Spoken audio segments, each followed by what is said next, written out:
Thanks to Roman Kelly and Will Wigington there for spending a little 10 extra minutes there with the Running with Roman show, the pre-show for the Mike Rutherford show. Had to take John to the doctor. The cast is off, folks. The cast is off, Roman. It's cast removal day. I don't think he's back there. I'm here. Okay. Sorry, I was trying to get the air horn ready. Okay, I was waiting for some enthusiasm. That's great. This is big.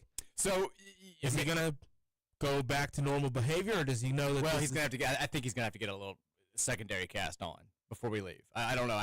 So you knew this was going to happen. We had this. It's a busy week. Like all that's going on. We're leaving for vacation on Friday, and I mean Louisville crashing the College World Series is fantastic, but it does make for a lot more work to do at this point in the calendar year than maybe would be happening if Louisville was not playing in the College World Series. And the big dog's doing what the big dog's doing. That throws a wrench in a lot of people's plans. We've got a lot of stuff to do there. And Mary's trying to get everything together for vacay.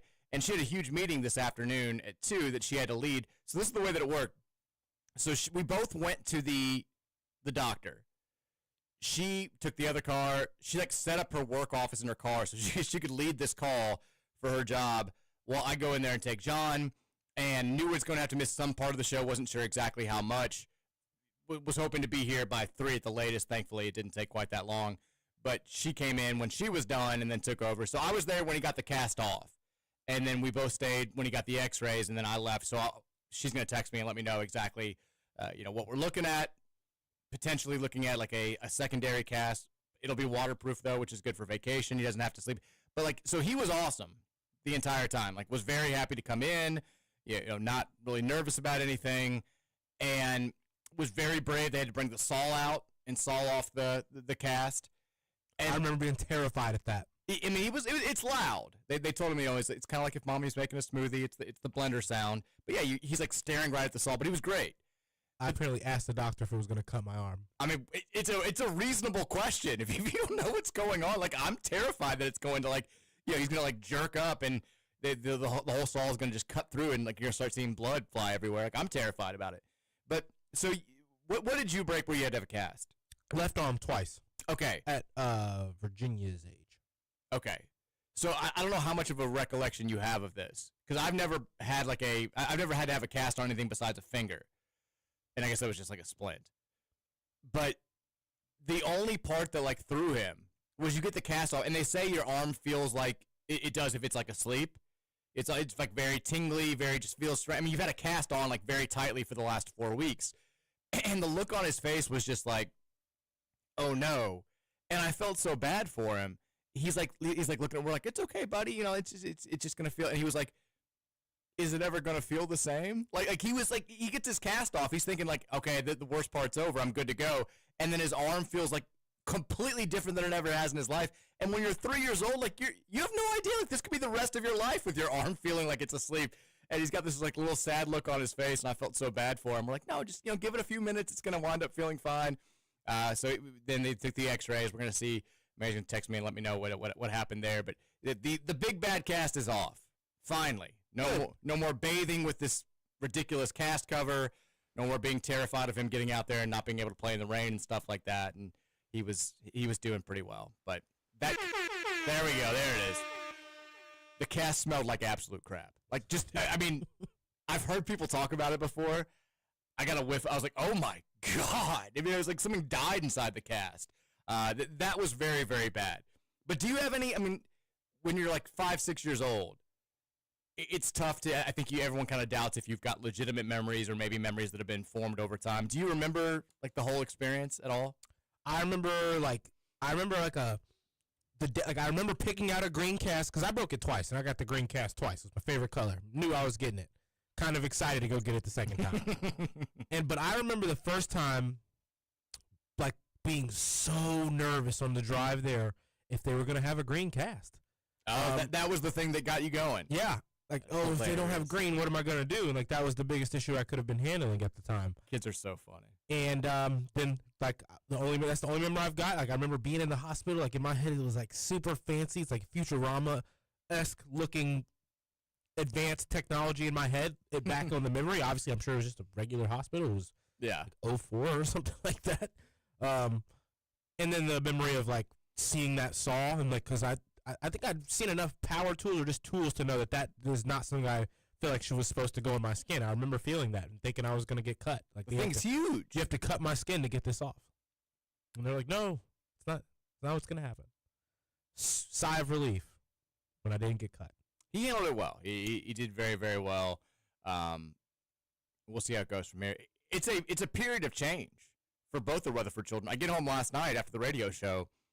Virginia, out of nowhere, no like build up, no lead into this, has a very, very loose tooth, and this is the first one. Like this is. Do you remember when you lost your first tooth? Not the first. I can't remember how old I was. had a tough. I feel like every single tooth I lost had a pretty extravagant story on it. Really? Oh yeah. I remember mine. So I think I was 6. I want to say I was 6 or 7. I definitely I think was older than she was. But I remember to this day, like I knew I had the loose tooth. I think it was like the same tooth that she has loose, like bottom, one of your front bottom ones. And we were watching Turner and Hooch. Are you familiar with Turner and Hooch, Roman? I'm not. It was a movie about a cop and a dog, and it was very, very 90s.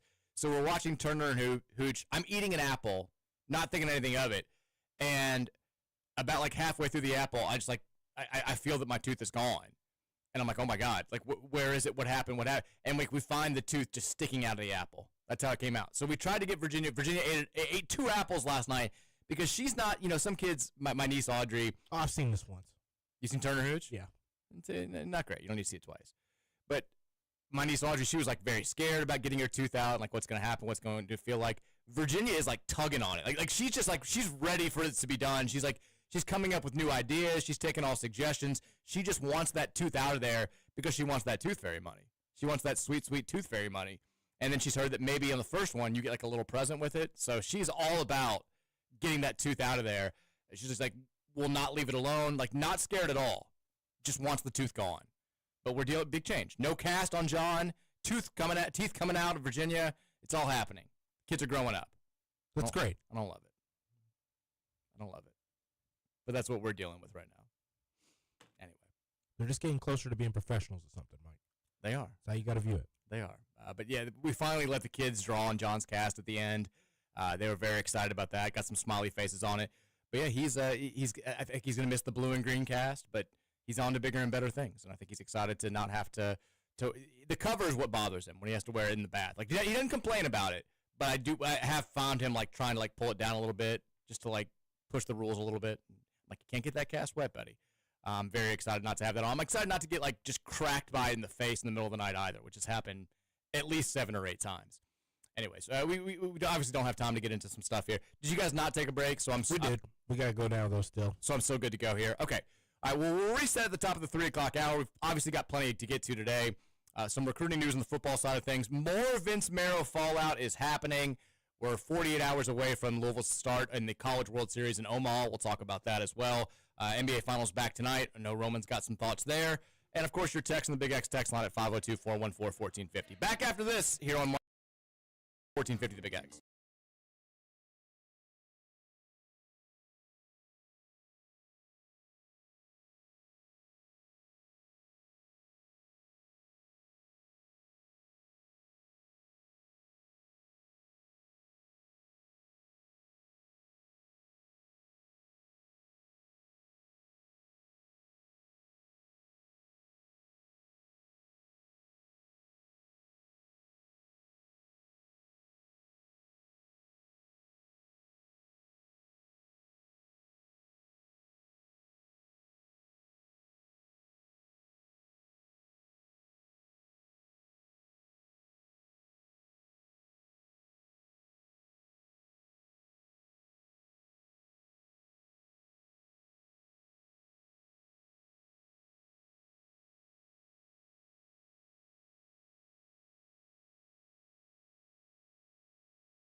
Hour here, the Mike Rutherford Show, presented by United Mechanical, 1450 96.1 Big X Sports Radio. Roman Kelly is in the house with me as well. Hit him up on Twitter at Romy Bean.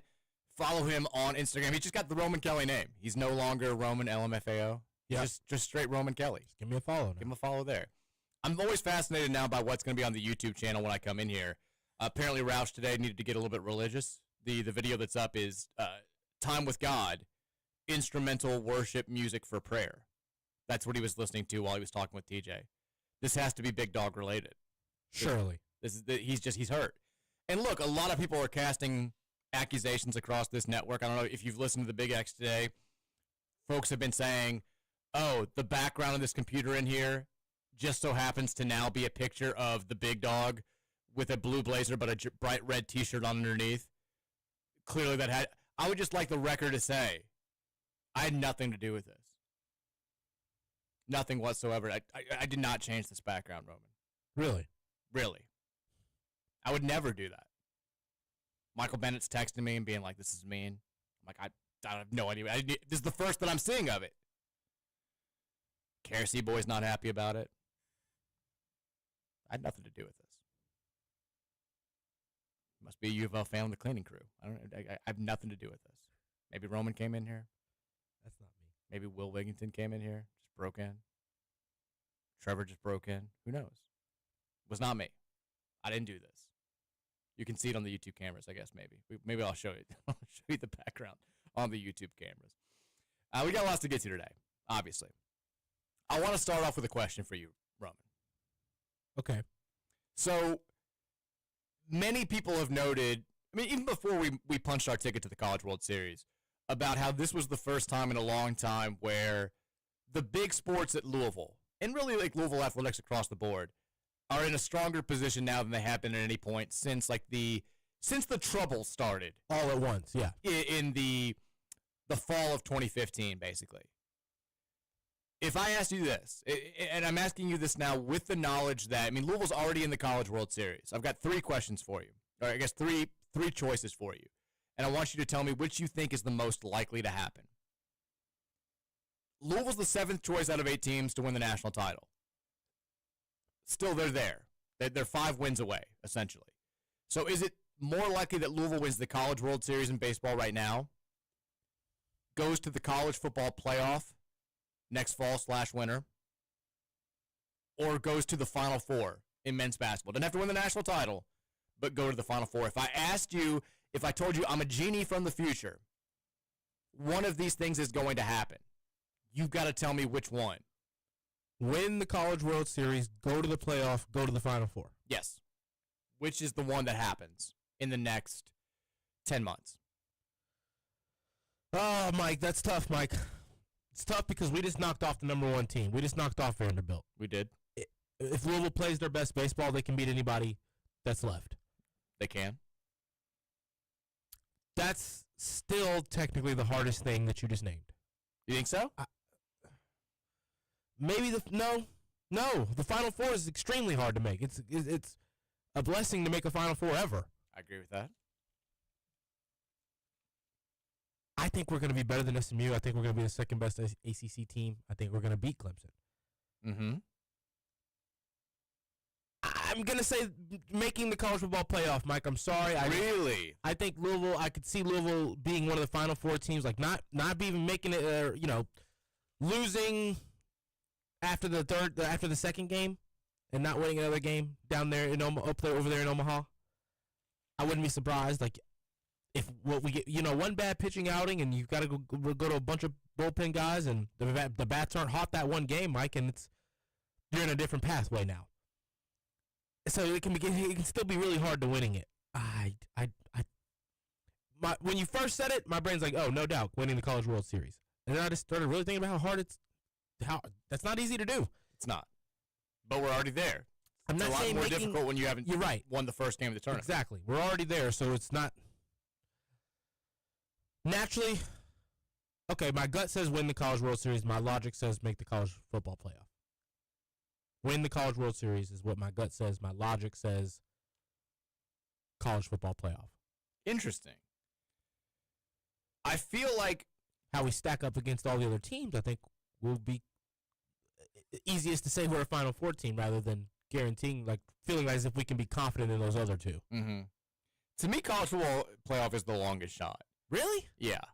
Now, if you're looking just based on odds, if you're looking at the like DraftKings odds right now, Louisville's College World Series odds are plus 1,800. Making the Final Four in men's basketball, they're plus 2,200. And I could not find odds just to make the playoff. Maybe somebody out there can.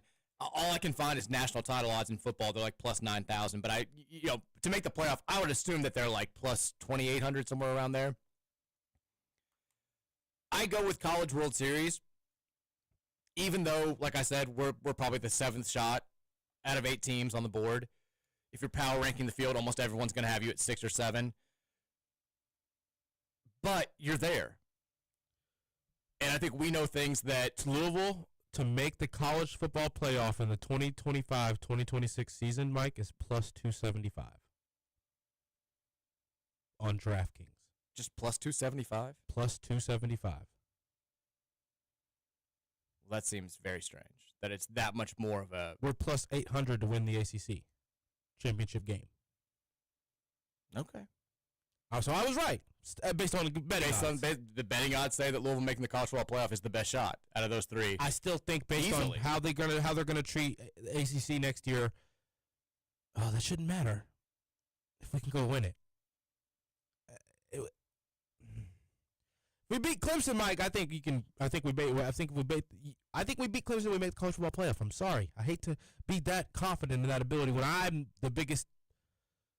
I've got the most question marks on the defense myself personally. So I still think our schedule aligns for us to go win at minimum 9 games. Really, realistically, I think this offense can go win 10 games against the schedule we've got, Mike. See, I think we're going to have to win the ACC because of the schedule. You're right. To go to the playoff. You're probably right. Like, beating Clemson maybe helps us get into the conference championship game. We may have to beat them again if that happens. Like, we'll be a little bit like Indiana last year with our schedule. And I say that. Who the hell knows what these teams in the ACC are going to do? We thought we knew last year what the ACC schedule was going to look like. It looked entirely different once they actually started playing games. So, maybe Pitt winds up being the second best team in the ACC this year, and we played them on the road. Maybe Syracuse is fantastic, and who the hell knows?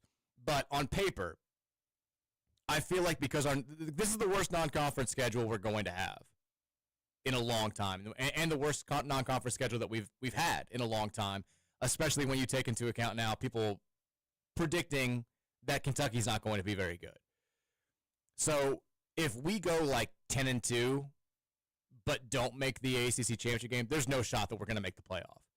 If we go 11-1 and make the ACC championship game, but lose it, I think there's a chance that we would get left out still. I feel like our safest and easily best route is to win the conference championship just because of the schedule this year. So conference games are going to be extremely crucial. So you still pick the College World Series? I still win the whole thing, Mike? What does that mean? We're already there, though. How many games? How many games is that? Well, it's 3 to get out of your pod. Okay. Potentially 4 if you lose early. Yeah, because you can lose 1. And then it's best of 3 after that. So we're talking 5 or 6 wins with not more than 2 losses. And the worst team where we could possibly see in our pod is Arizona. Which I think we're better than. I do too. You're going to have to beat like a LSU or somebody. You are. To the final, right? I mean, we're already there. I'm not saying that it's like I'm predicting that we're going to do it. I'm just saying I feel like we've got the best chance to do it out of those 3 things. It's very tough to make the Final Four, even with a really good team. Like, we can have one of the 4 best teams in the country this year. And only go to the Sweet 16. You're not guaranteed to go to the Final Four. A lot of really good teams lose in the NCAA tournament. And we can have a fantastic season in football. And if we have 1 or 2 of those bad luck / brain fart / bad call / whatever things that happened last year to cost us losses, we can not have any shot to go to the playoff in football. So I feel like I'll take the known commodity. Now, if you're asking like at the start of the NCAA baseball tournament, I would put that clearly below the other 2. But we're already here now. Like, we've already, I don't want to say we've done the hardest part, but we've done a significant chunk of the hard part when it comes to the lift. I mean, just getting to Omaha is insanely tough. And now once you get here, sometimes momentum takes over, sometimes breaks take over, and sometimes a team that's not necessarily the best in the entire country gets hot and goes out there and is able to reel off 3 or 4 or 5 straight wins and get this thing done. So I think just the fact that we're already here gives the College World Series chances a leg up over the other two. That's what I would say. We also, I mentioned this, I did not mention this at the beginning, I should say. We're going to play Is It a U.S. Open Golfer, or did I just make it up again? All right. This is the third major of the year. All right. You've gotten progressively better. With the Masters, you got 8 out of 15 correct. With the PGA Championship, you got 10 out of 15 correct. I'm expecting more than 10 this go-round. I didn't look at the slate this year, though. It's okay. You don't have to. That's part of the fun. I'm also expecting a faster start because both the last 2 times you've gotten off to a woeful start. Yeah. And then you've gotten hot late and you kind of made up for it. There's also one golfer, I'm not going to say who it was, that you have missed both times, and he will be on the list again this time to see if we can get Ralston Nordegaard. That's not who it is. Ah. It's also not how you pronounce that. How do you pronounce it? It's not okay. That's first of all, it's just not his name. Rasmus Niergaard Peterson. Niergaard Peterson. There he is. There he is. I don't know if he's playing in this tournament. I think he is playing in this tournament, actually. I think I just combined that with like a Formula One driver's name. But I think that's exactly what happened, actually. Kentucky football schedule now is officially out with all their game times, I think, besides the last 2, which includes the Louisville game. So I don't know why. This is one of the weirdest things I think that happens with college football, Roman, is that we don't find out game times for most of these games, until 12 days before they're played. It's so silly. And then once you get later into the season, the ACC is constantly pushing back the official announcement. Mm-hmm. So for a lot of our last 3 or 4 games, we only have 5 days heads up or 6 days heads up for when we're going to play games. And I always kind of just this has always been the way that it's been. So I've never really questioned it. But then people were talking about folks plan their trips for NFL games 4 months in advance. The NFL game times are already out there. There's maybe a handful of flex times. I think the Lions' last game could technically be played on Sunday night or Sunday afternoon. But besides that, it's June 11th. You know when your favorite team is going to play on the third Sunday of November. You can plan that. You can plan trips. You can book hotels. You can figure out what you can drive to and what you can't. With college football, a sport where you think that there's probably more traveling like that, you're going to more remote locales in different parts of the country, mm-hmm. You would think that it would benefit people even more to have set game times months and months in advance, and yet here we are. So we still don't know what time most of the Louisville games are going to be. We do know the very first game is going to be, at 3 o'clock kickoff. It's going to be hot. It's going to be hot. It's okay. And then we know the night game kickoff times, but Kentucky, they're going to play Tennessee under the lights. Texas under the lights. If you're Kentucky, are you kind of can we just play the game at 10 a.m.? Can we just not? Can we not get this under the lights? Play it on a Wednesday. Can we let's just get. I feel like they are just kind of let's just get through this. Let's get through this whole thing. Well, now their rage has been directed at the big dog. This is day 3 of Vince Marrow madness, even though we don't have an official announcement yet. The Vince Marrow news continues to be the story of the summer so far. Not saying that can't change, but if we're talking about, obviously, Louisville going to the College World Series is a bigger deal if we're talking seriously. But when we talk about fun, funky, weird summer stories, this has everything. This has everything that you want. I mean, I get home after the radio show yesterday, Roman, and I see John Huang, who covers Kentucky athletics. He has a website that's called huangswhinings.com. And it has this lead-in. The headline is "The Big Dog Defects. Loyalty Goes to the Dogs." And his lead-in says this, Roman. "The big dog just pooped on our porch. This isn't a coaching change. It's a betrayal. I said what I said. Read the full rant here. Hashtag Vince Gone Wild. Hashtag No Loyalty Left. Hashtag BBN." The big dog just pooped on their porch, Roman. Betrayed him. I don't think I realize. I guess you should assume Kentucky fans are going to go absolutely insane when it comes to stuff like this.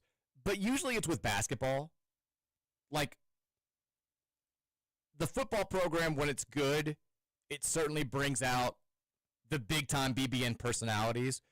But Like, I kind of thought that Vince Marrow leaving, even when it came to Louisville, would be met more with fine, get him off our hands. Like, who cares? They've been going things have been going so poorly with football that I thought that they would meet this with more, not just disinterest, but that there would be less just vitriol. And I don't know if you saw, Vince Marrow, he did not come on the Big X yesterday, unfortunately, but he did respond to a Big X personality today. He did. Our boy Nick Roush, he tweeted out a link to his story from yesterday. It said, Vince Marrow lost power in the Kentucky football recruiting room. Why? We're taking a closer look at his recruiting resume, and quantity was not always greater than quality. And Vince Marrow this morning at 7:47, Roman, responded to Roush and said, LOL, I will be speaking on this soon. Something about a coach using LOL, Mike. Look, if you've got issues with coaches and weird social media behavior, you're going to have to sit this one out. You may just need to mute Vince Marrow and move on, because this is going to be a thing. Once again, Jeff, Brian, Josh, whoever at U of L, Rocco, I will handle Vince's social media for the, I think, very reasonable price of $500,000 per year. That offer's on the table. Roman said he'll do it for 50. I'm not coming down below $500,000. This is a big deal. I'll handle this. I'd go to 40. Roman will go to 40. I will not budge from 500. Can I read you some of the responses to this Vince tweet? Yes. Very first one. This is from Walker, Kentucky Ranger. No, just Walker. We don't care that you breathe anymore. Big Blue Batcat had this to say. Change your Twitter pic, name, and bio already. We don't want you repping us. Stay on that side. Derek White said, you're hated, buddy. The amount of people that I'm having to click on and say unblock here is wonderful. Cisco TTV says LMAO. Now you got to chuck up the L's. Davo says, come on, my guy. You literally could have went anywhere in the entire country besides Tennessee or Louisville and got your flowers, but instead you chose to go to our effing rival a month before camp starts. That's some pretty shady bleep. LOL, but hey, you'll fit right in. Pope's Crib says, you going to speak on how ass you actually are at your job? What if he was like, yes? Kentucky Fandom is Life says, Vince, no offense, but go F yourself. Truly. I hope you have to pay for everything everywhere moving forward, you cheap bleep. Imagine leading that off with no offense. No offense, but go F yourself. Truly. I hope you have to pay for everything everywhere moving forward, you cheap F. I mean, I love that you preface something with no offense, that you say the most mean thing you can say to somebody and emphasize how much you mean it.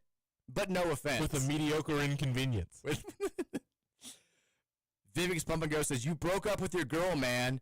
You don't get to F her no more. LOL, GTFO. Chris O'Keefe says, better be on a Louisville radio show. You come to this side, we don't do that blue stuff no more. Come on a show, Vince. Come on tomorrow.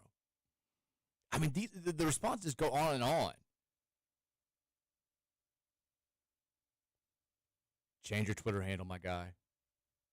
This is just the first brick to fall. I've seen plenty of bandwagon fans, but you are the first bandwagon coach in my lifetime. Soft. Wouldn't soft be I'm surprised he's not replying to these people. I mean, it's got to be killing him. It's got to be killing him. We don't care, bud. Change your profile. You pulled a Calipari. You made your bed. Now it's time to sleep in it. Leaving for that program a month before the season starts is dirty. This should have been done at the end of the season. Oh, here's a nice one. He tried. Mark Stoops wouldn't let him. Dat Blue Cat, Roman, says, thank you for all you did bringing Kentucky football into realms we had never seen. You recruited and coached legends. L's down! Hope you Kenny Payne the Louisville football program. It can't just be a nice one. This is just, it goes on and on. Not one nice one. I can't find. Here's one nice one. Will Clem says, appreciate all you've done at UK, coach. ... And then immediately the first response is Big Blue Cat saying, F that, man.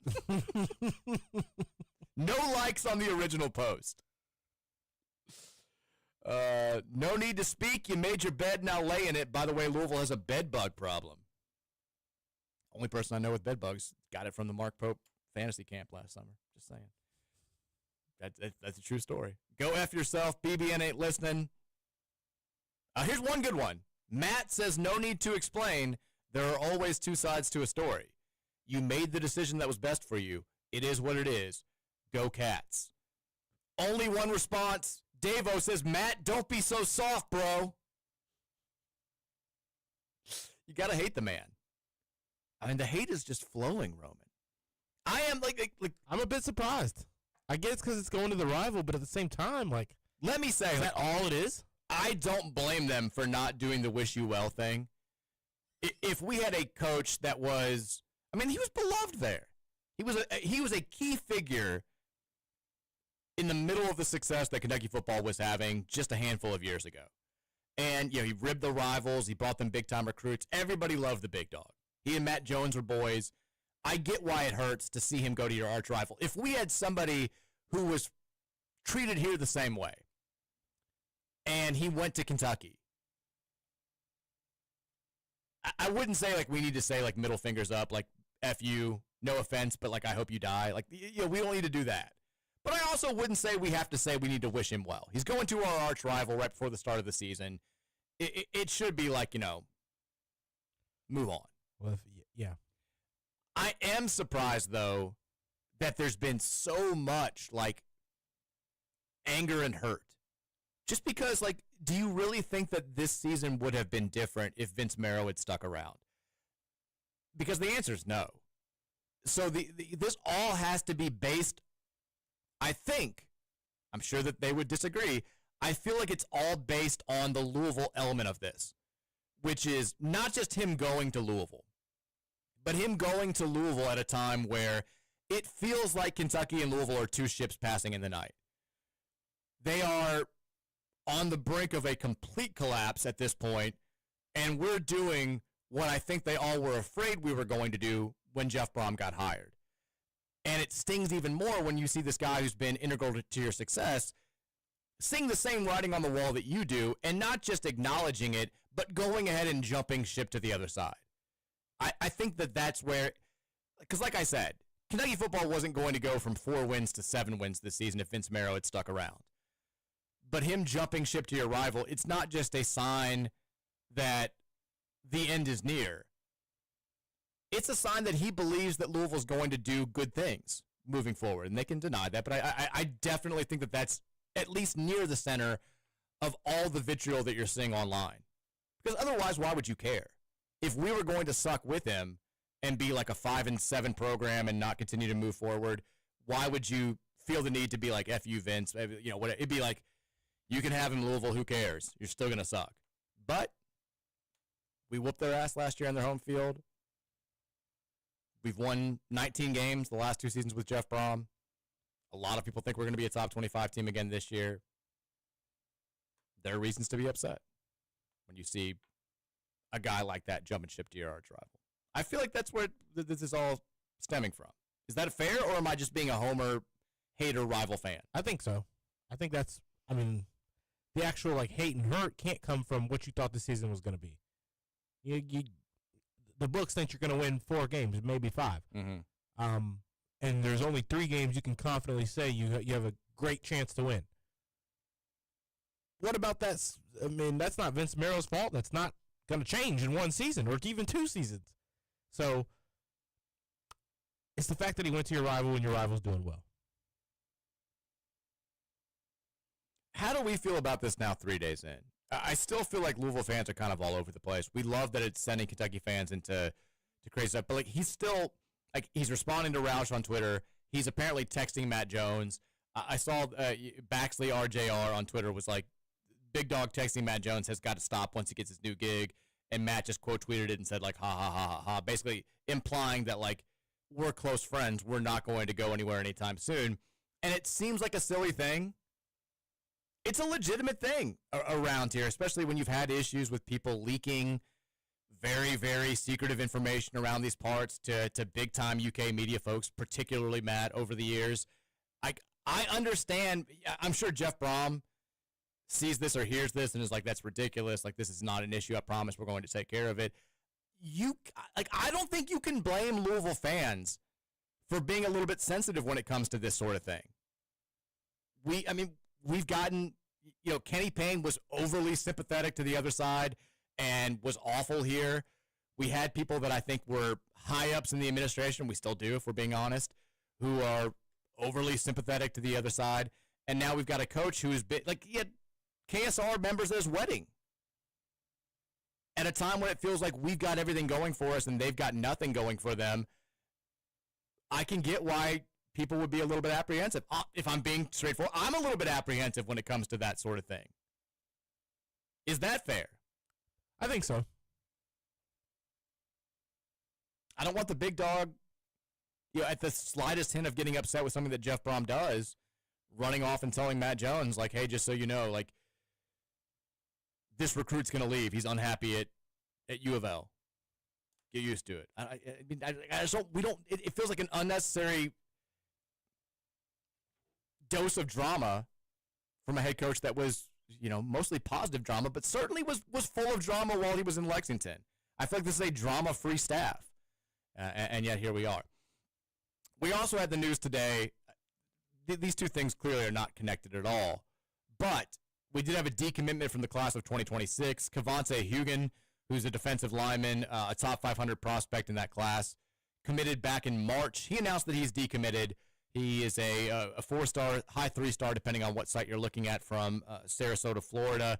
Backed off his verbal pledge today. He was supposed to take a visit to U of L this coming weekend, and is not. That's now the third decommit from this great 2026 class that we've pieced together, which is still good without these three guys, but, would be better with them. Offensive tackle Joel Irvin and two-way prospect Imani Smith have also decommitted in recent weeks. Hugan, losing him, it's a blow. He's 6'2", 235, ranked as the number 46 defensive lineman in the class by 24/7 Sports and the number 59 prospect in the state of Florida. Big guy, big-time stats. We're trying to add in the trenches. I know we've got a handful of other guys on the defensive line, but still not great losing these types of players. Would you do something, big dog? This is supposed to be your thing. Come on, man. Step up a little bit here. I tell you what, let's take a break. When we come back, we're going to get to the Big X text line at 502-414-1450. Before we do it, though, we're going to play Is It a U.S. Open Golfer or Did I Just Make It Up with Roman Kelly? It's Major 3. We're looking for his best score yet. We're going to do it after the break. Keep it locked right here. This is the Mike Rutherford Show presented by United Mechanical. 1450, 96.1, Big X Sports.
Welcome back in. Wednesday edition of the Mike Rutherford Show, presented by United Mechanical, 1450, 96.1, Big X Sports Radio. I was looking to put some live sports on the TV. It's slim pickings. I ended up on professional surfing in Australia, Roman.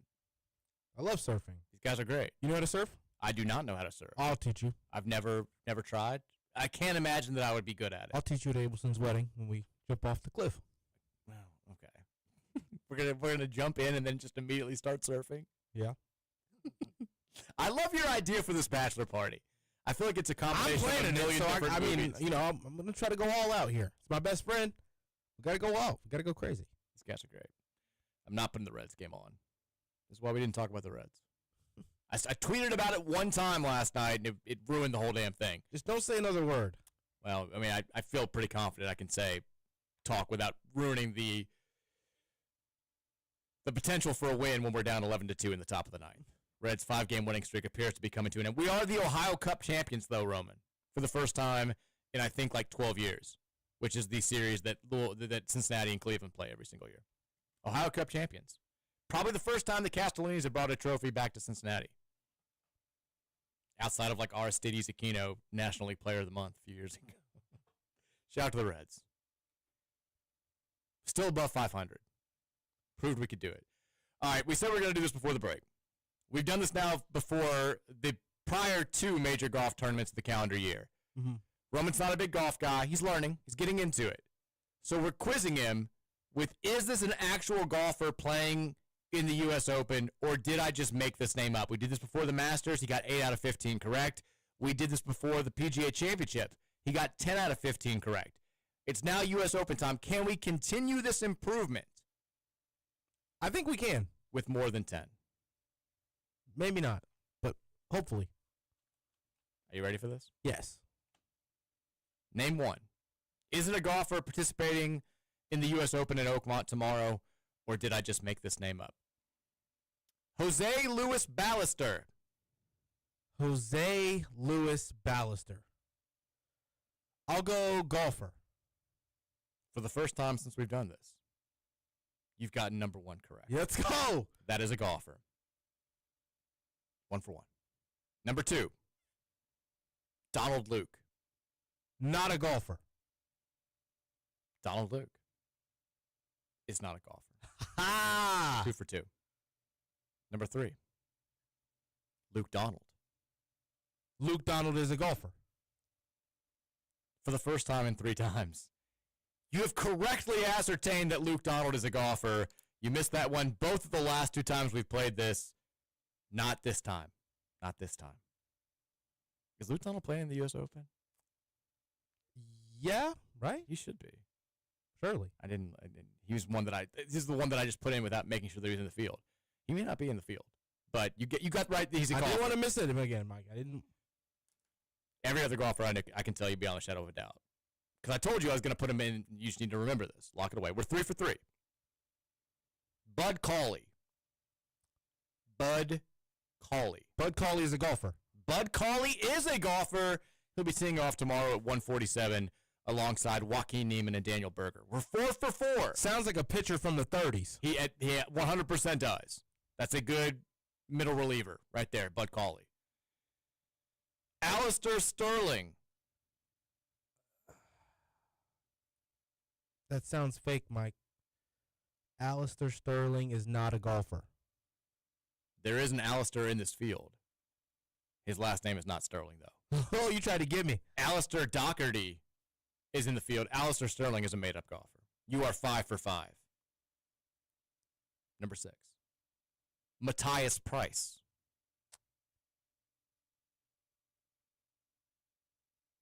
That's a golfer. Oh, we've missed one for the first time.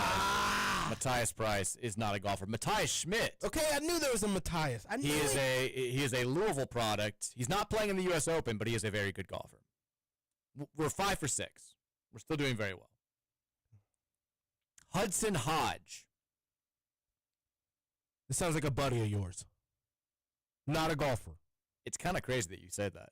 Hudson Hodge is not a golfer. He's my good friend's son, who is a very good golfer. Actually won the putting championship at the pitch putt or drive pitch and putt at the Masters this year. May be a future PGA golfer, but as of right now, he is not a golfer. You are correct.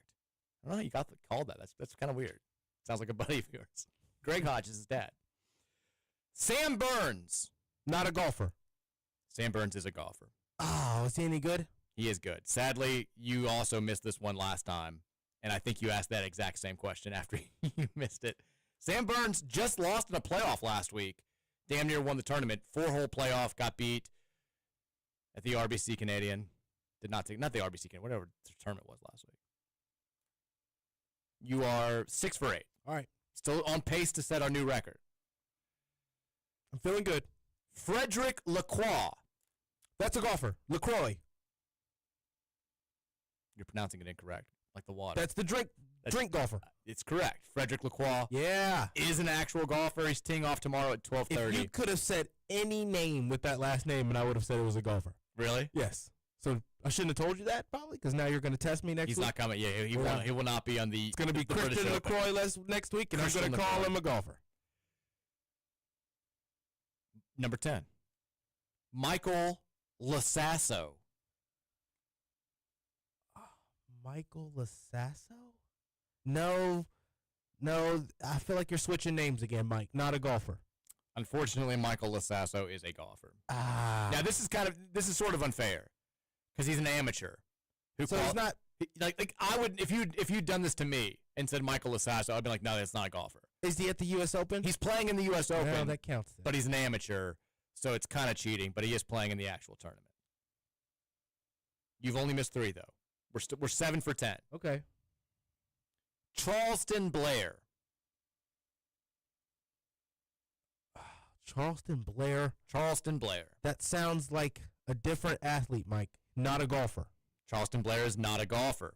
That is correct. What does he do? Yeah, no idea. I just made it up. Oh. We've got 8 correct. You need 3 out of these last 4 correct to set a new personal record. All right. Going into the British Open. Jackson Buchanan. Not a golfer. You said that very quickly. You should have thought about it a little bit longer.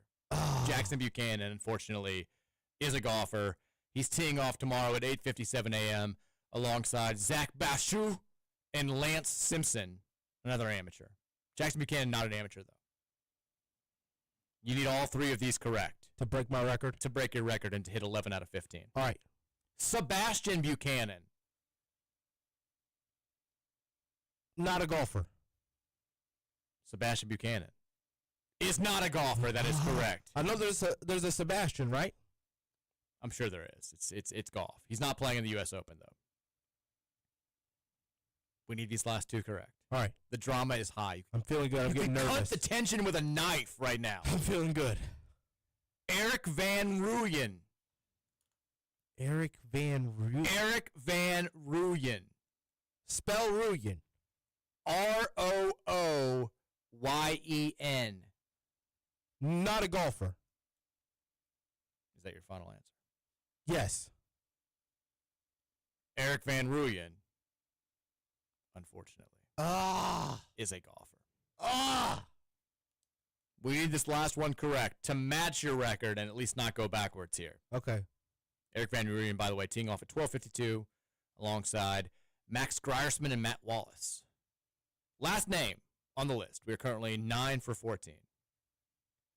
Jonathan Vegas. Jonathan Vegas.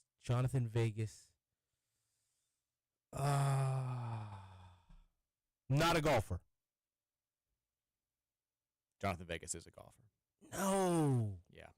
Teeing off tomorrow, 147, alongside Michael Kim and Matthew Pavon. Unfortunately, No. we've taken a step backwards today. We are 9 of 15. So we've gotten 8, 9, and 10 for our 3 majors so far. This sets the stage for the ultimate test, which will be the British Open. There's too many golfers. It's the U.S. Open. There are lots of golfers in it. Not quite as many as the PGA Championship, but still a lot of golfers. Luke Donald probably hates me, Mike. Luke Donald, I really don't think Luke Donald's in the tournament. Like, now I can't find him on the list. But you got that right, so we're not going to throw it out. We're also going to need Roman's official pick before we get to the end of today's show. All right, I got a big X big bet pick.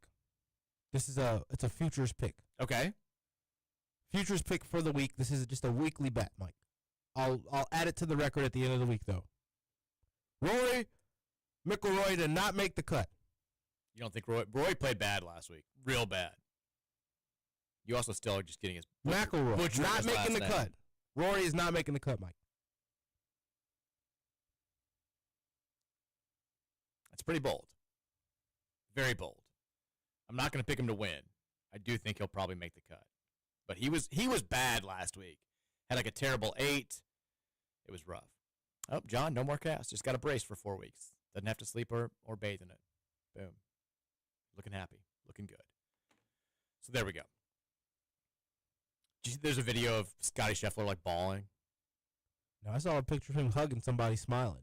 There's a video of him on Instagram today, like playing like pickup basketball, and he's kind of hooping. Well, every time I think Scotty can't get cooler, he just gets cooler. He's pretty tall. Pretty tall. Bet he played in high school. Clearly athletic. He's rocking like a Pinehurst t-shirt, like some golf course t-shirt, and he's just like. I feel like he has the over-the-head jumper. No, the jumper looks pretty sick. Really? Yeah. All right, let me look it up. He's got a nice little like drop-off pass. He looks comfortable with the right hand. Not sure how good the left is, but for a guy who spent most of his life, I think, just solely focusing on golf, he looks pretty good. He looks pretty good.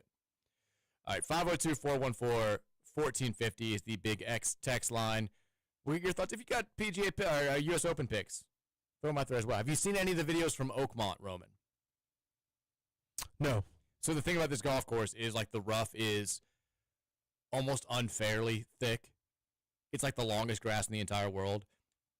And today they had Phil Mickelson trying to chip out of it and he's just like whiff after. Like you're going to see golfers look stupid. Which is, I think, 90% of the appeal of the U.S. Open to people is they want to see golfers look like amateurs. Are you excited to watch some guys just duff it out of the rough? Yes. I mean, you drop the ball in there, it just completely disappears. It's not fair. Driving accuracy is going to be big this week. What do you think you would shoot at Oakmont? 114. I think you would shoot worse than that. I'm pretty good, Mike. I don't know if you'd break 200 at Oakmont. I'm pretty good. My 8-iron, it's elite. I mean, I feel like I'm a decent golfer. I don't know if I'm shooting 114 at Oakmont. Once I get my hands on a hybrid club, Mike, I'll be good. I mean, I'd be happy if I broke 125 at Oakmont. Anyway, 502-414-1450. Did you see that McIlroy admitted to shooting at 82? What do you mean? Like in his practice? Yeah. Well, not practice. I think he did shoot an 82 last week in the actual tournament.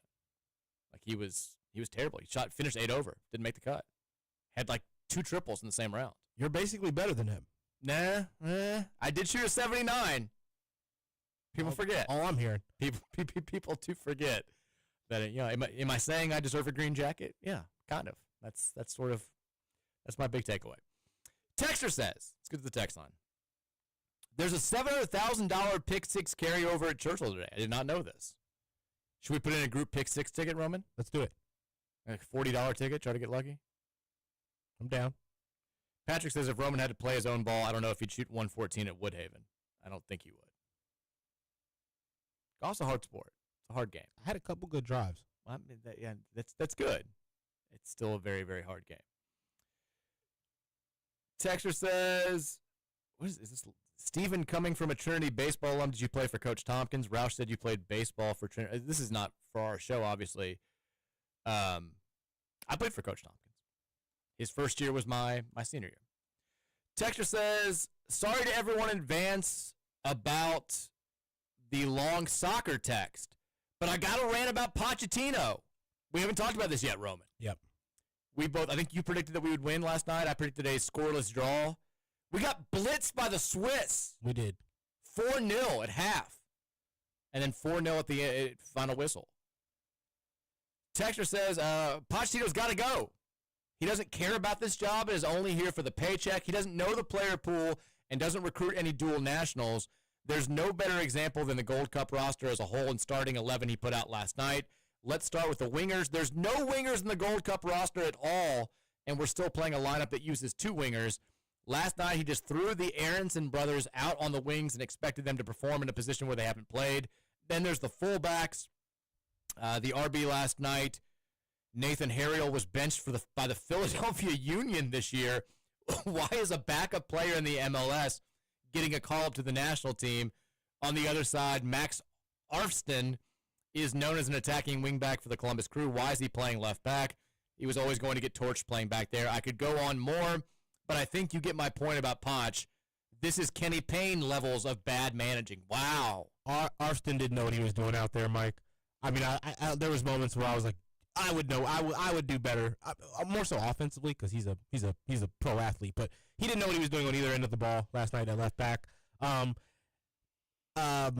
Brendan Harrison, he's played out in the wing for us a little bit. He's got some time out of the wing with Leeds a little bit. He knows how to play on the wing, but he's not necessarily a winger. I do agree with that. His brother Paxton is not a winger at all. They had this alternating thing where they're supposed to be able to. The two wingers in the midfield are supposed to be able to. The attacking mid is supposed to kind of be able to alternate those three positions. They couldn't figure that out. They didn't really know what was being asked of them last night. So. Really, really interesting to see what happens going forward. I kind of agree. He doesn't really seem like he cares too much about the job, Mike.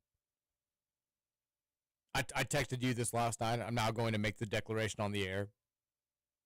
Roman, I've seen enough. Potch out! Get him out! It's not too late. Out! He can't handle this job. We got World Cup coming here. A seminal moment for this generation of soccer, both players and fans. We can't have this guy out here getting just housed by the Swiss. We've lost 4 straight matches. We haven't scored. We scored like 1 goal in the last 2 goals in like 6 games. Since he's had the job. That's pitiful. Out. I had to cut it off last night. I think when I turned it on, it was already 4-0. Yeah. I think you and the new Atherton coach could take over and do a better job. Probably. Do you buy in? My friends who are more in tune with soccer, like they're also like this generation of we have like talent, but like they've got terrible attitudes. They're not gritty. 100%. Outside of the guys that have been like McKinney, even McKinney, everybody's showcased that they've got a couple question marks when things get rough. When adversity hits, the guys who technically have better circumstances than the majority of the guys on the team seem like there's question marks, and then there's actually question marks on the guys who you wonder if they should be there or not because of their actual skill level. So I definitely agree with that for sure. I don't know what it's going to take. I don't know. Feeling confident that this is the best team that we've fielded should be enough, based on the individual, where everybody's at individually in their careers. This is, some of the most experienced guys we've had at a high level. So it's depressing. I feel like it seems like they're not like other players' countries care more. And I get that that's part of it, but that wasn't the case 10 years ago with American soccer at all. And 10 years before that, even like, I feel like it's declined. As soccer's gotten more popular, the attitude for the actual players on the national team has declined over the last 10 to 20, 15 years. Even though we've gotten more skilled. Maybe I'm wrong. Because I've also started paying attention heavily to USA Soccer in the last 5 years, like the last 8 years specifically. I don't know a lot of the early 2000s history and stuff, so still learning it, but it doesn't seem like they're in tune like they should be, Mike. My favorite national team player of all time is DeMarcus Beasley, and he went off last night.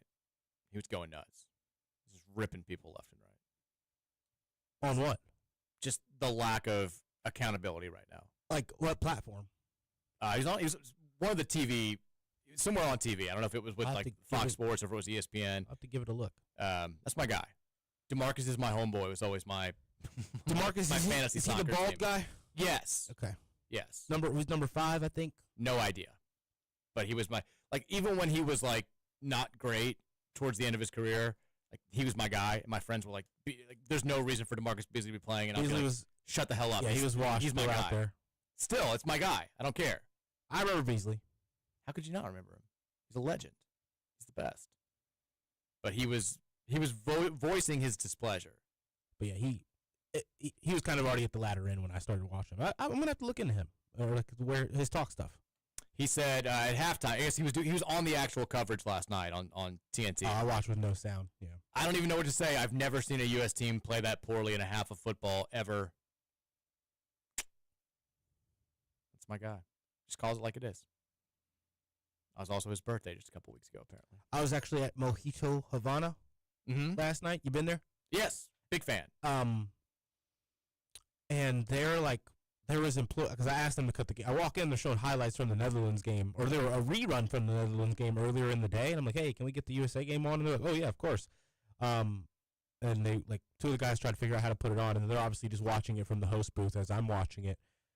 And with each goal, like we're looking at each other, and they're like shaking their heads at me.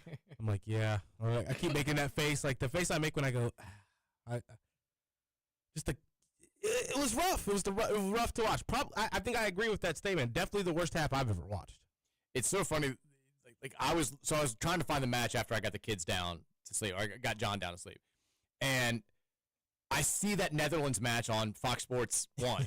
And so I'm like, I'm about to be like, we need to have a rant about this on the radio show. Like the men's national team is playing, and you can't find it anywhere, but you can find like Netherlands versus whoever it was last night. Any language you want. Yeah, on FS1, and then I see that it's on TNT. I was like, oh, okay. And then I flip on, it's halftime, we're down 4-0. I was like, well, yeah, maybe we needed to bury this on ESPN 13, streaming only. Don't know why they were rerunning Netherlands on Fox and putting us on TNT, but all the TV stuff's ever changing. So.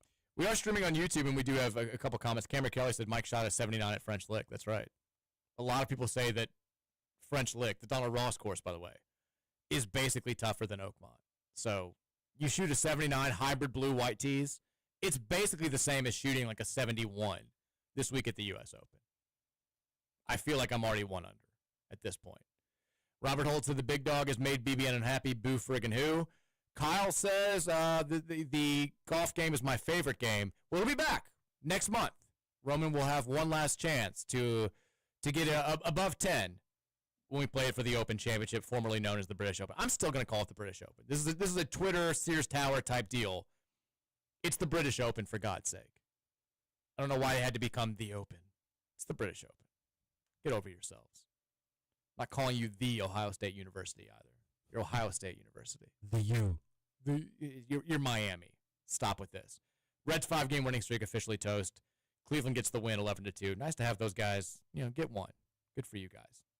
Not sure what was up with Nick Lodolo today. Just didn't have it. Did not have it.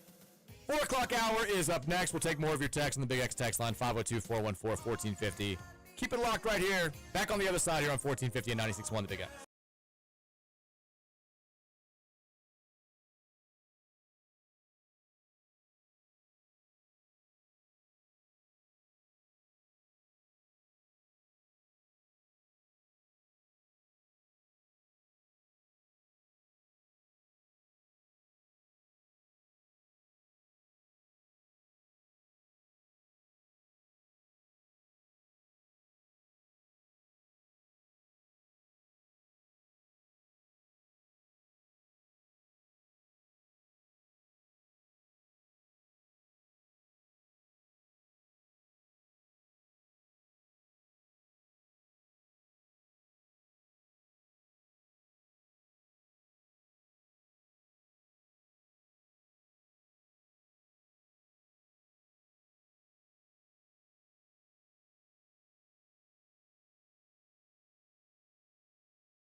the 4 o'clock hour of the Mike Rutherford Show, presented by United Mechanical, 1450, 96.1 Big X Sports Radio. Reminder, United Mechanical and our guy, John Burke, they are your MVP for commercial and industrial HVAC, electrical, plumbing, and refrigeration needs. Give them a call today at 502-339-1133. You can also visit them online at UnitedMechanicalInc.com. Louisville is now on their way. I believe they've arrived. I don't have the official word. I think that they've arrived in Omaha for the College World Series. Reminder, if you want to hear all the action of every pitch while the Cards are in Omaha chasing down the program's first national title, you'll be able to do so on our sister station, 970 WGTK.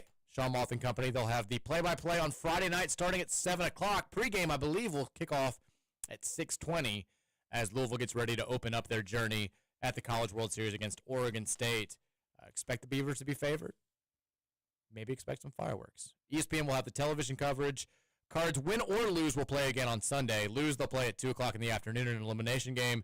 Win, and they'll play a winner's bracket game at 7 o'clock on Sunday. And then the schedule will go on and on and on. Big X text line is 502-414-1450. Real quick update because we had one question about it before the show started. Big X golf cards, they're gone. They're done. Sold out. If you wanted one, you missed your chance. Maybe we'll find one for Roman. I don't know. Do you have a date for your next golf excursion, Roman? I want it to be this weekend or maybe one evening this week. I'm going to be gone, unfortunately. I want to go to Different Strokes. Different Strokes is a good place to learn. Great place to go, right there on the river. I'll be making my season debut in Hilton Head next Monday, or this Monday coming, a few days. Tee time, 9 o'clock a.m. I'll let you know how it goes. If we flirt with breaking 80, it'll be a minor. Based on my swing in the backyard with the wiffle balls, it'll be a minor miracle. I'll get a little bit of a case of the shanks. Not feeling good. Everything's going right. Got to correct it. All right, Big X text line 502-414-1450. We haven't spent a ton of time with you guys today. Let's rectify that right now. Whatever you got, send it to us. Texture says, turning on the show at 2:30 and hearing Roman. I was there like 2:40. And you don't mind. You hear Roman at 2 o'clock every single day. And at 5:30. How's the 5:30 to 7 with Dalton on Mondays been going, by the way? It was just this first one was this past Monday. So Right. It was great. Producer Matt was on the board, so kind of have 3 personalities for it. But of course, he'll be out of town when you're out of town. So Oh, man. 5 straight hours of radio on Monday for me next week. Are you excited? I'm excited. Yeah, I mean, at least you'll have a lot to talk about. 2 baseball games. NBA Finals. Stuff like that. Might make you call in once. I am planning on being available to call in and do some segments next week. It's vacation. I can get away for a little bit. I mean, I'm going to have to do some writing while I'm down there, unfortunately. If we get big news, if we get footage of Zoo and Kamara, say they happen to get in town while you're out of town, and then we got highlight footage and lobs and things of that nature to address, Mike, we're going to have to get you on. Well, I'm thinking more about us, like, winning actual games in the College World Series. That too. Yeah, if we, like, lock up a trip to the Championship Series. The good news is I'll be home for all the championship. I mean, maybe we'll just go straight from Hilton Head to Omaha. You should. For the Championship Series.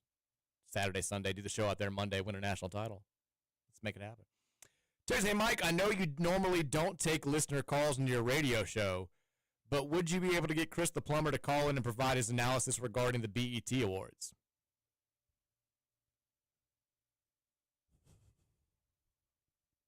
I believe someone made this joke last year, and we kind of just left it alone. Were the BET Awards last night? Yeah. I feel like I saw at some point stuff floating around Twitter, but I didn't catch any of the actual awards. I just caught the intro into the Playboy Cardi performance, which they had Drewski and Kai Cenat come in, like, join Kevin Hart in announcing him onto the stage. I did see that. And that was a little cringe. I saw that Kevin Hart refused to host if they didn't let Kai Cenat stream the whole thing. Yeah. Because that was a big deal. And then I also saw, did you see the Kai Cenat with Wale? Yes. Didn't know who he was. Yeah. He, like, sees him and, like, makes a comment, which is, it's weird that, like, for people my age, I think that, like, Kai Cenat is way more well-known than Wale, but I'm old. So he sees, like, he goes over, he's like, hey, man, what's up? And, like, Wale clearly thinks, like, oh, he knows who I am. And then it becomes very apparent that Kai Cenat's he thinks he's just some, like, random dude. And that interaction goes viral. and there's a clip of Wale coming over and kind of being like confronting him during a break at the BET Awards and saying like, "Hey, just so you know, like that clip is going crazy right now, and it's making me look like an idiot. Maybe we can talk about this a little bit later." So that's a tough look for Wale. Yeah. They tried to get Kai and Drewski on stage to like.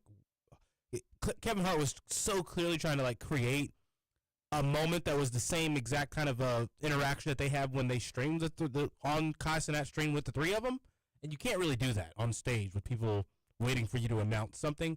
They kind of forced that, but yeah, I didn't catch much. I saw the Playboy Cardi performance. That was about it. I don't watch many award shows anymore. Me neither. I used to like a good award show. It was a nice thing to sit down and watch. I like it when the ESPN Awards when they are making fun of each other and stuff. Yeah. I just got a text from Sean Moth with a picture. The Cards have landed in Omaha. Safe travels are done. We're good to go. We also have breaking news. What kind of breaking news? Can you get the breaking news sounder? Or is it going to take too long?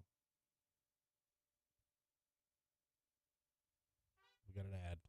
Oh, God. I'm still willing to wait.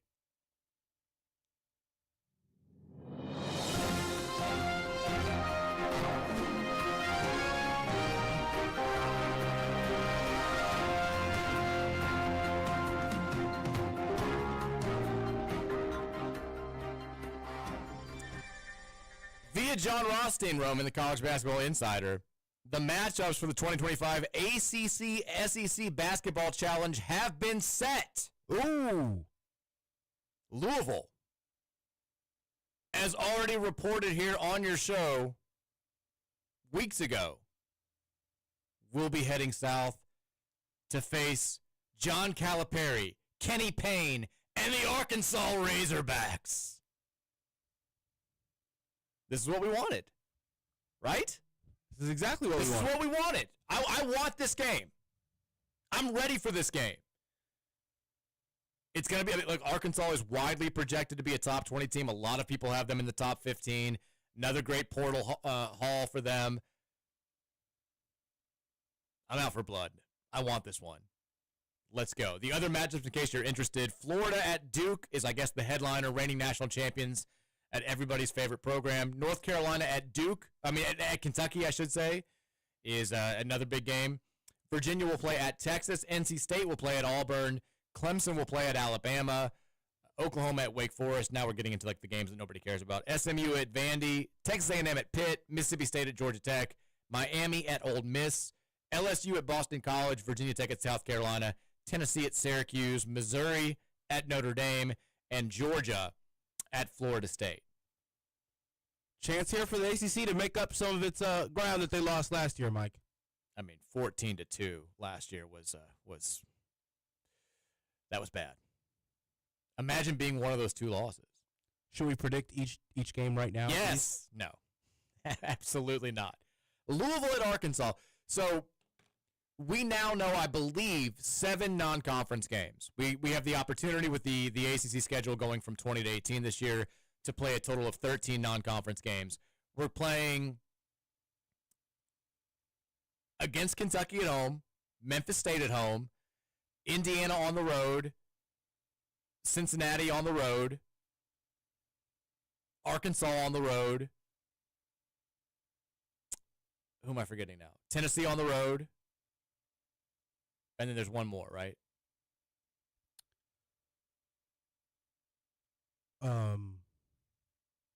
Same again? Oh, God. Kentucky, Memphis State, Cincinnati, Indiana, Tennessee, Arkansas. Is there one that I'm forgetting? That's it. That's it. 6 pretty damn good games right there. Only 2 at home. That's okay. But we've got 7 open spots. I feel like I'm forgetting one. Someone help me out. We've got 7 non-conference spots open, assuming that I'm not forgotten one. You still have the opportunity to schedule a couple of like quality opponents in there if you want to. We're obviously going to have our fair share of bye games, probably at least 4 or 5. I am curious though, like we don't have a multi-team event lined up for Thanksgiving week, for Feast week. I don't know if there are open spots out there that are desirable, but we could play a two-game multi-team event somewhere if we wanted to. That could be 2 quality opponents. But even if it's 7, I hate to say nobodies because you're going to have some good teams in there, even if they're not like top 25 caliber squads. But even if it's 7 bye games, you've got a good non-conference schedule in place. Mm-hmm. These are all, I mean, I'd be surprised if more, crazy stuff could happen, but if more than one of these games didn't wind up being a quad 1 opportunity, I'd be surprised. You should have at least 5, probably all 6 games as quad 1 opportunities. If you win 3 or 4 of those, you're very well positioned if you handle business and conference play to be up there as a top 4 seed. Of course, it's the committee. They maybe can make us like a 15 seed. Who the hell knows? But not only are they quality, like desirable games, they're all games that have like deeper meaning that you would get excited about in a normal year, even if these teams suck. Like, we hate Memphis State. We hate Cincinnati. We obviously hate Kentucky. They're also all on the road, Mike. Not all of them. 2 of them are home. Kentucky and Memphis. I mean, we hate Indiana a little bit. Arkansas, we hate Kenny Payne. We hate John Calipari. Tennessee, we kind of hate them because they beat us last year, and they're just annoying in general. Like, these are all games that move the needle from both they're really good teams and the fans dislike them viewpoint. I'm very excited about this. Very excited about this.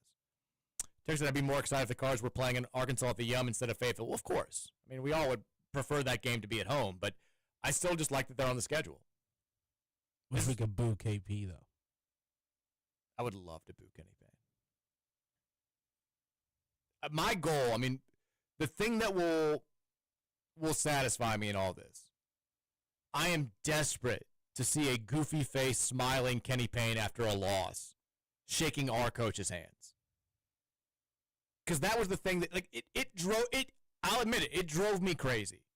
And people were like, oh, it's a little thing. Like, who cares if he's smiling when he shakes hands after a loss? The first couple times, maybe you can explain it away. When your program is in flames all around you and you're the laughing stock of the entire sport, nobody's showing up to your games, and everybody's talking about what a disaster you are, and you're bro-hugging the next head coach and giggling after a 30-point loss to drop you to 4-28, it does something to a fan.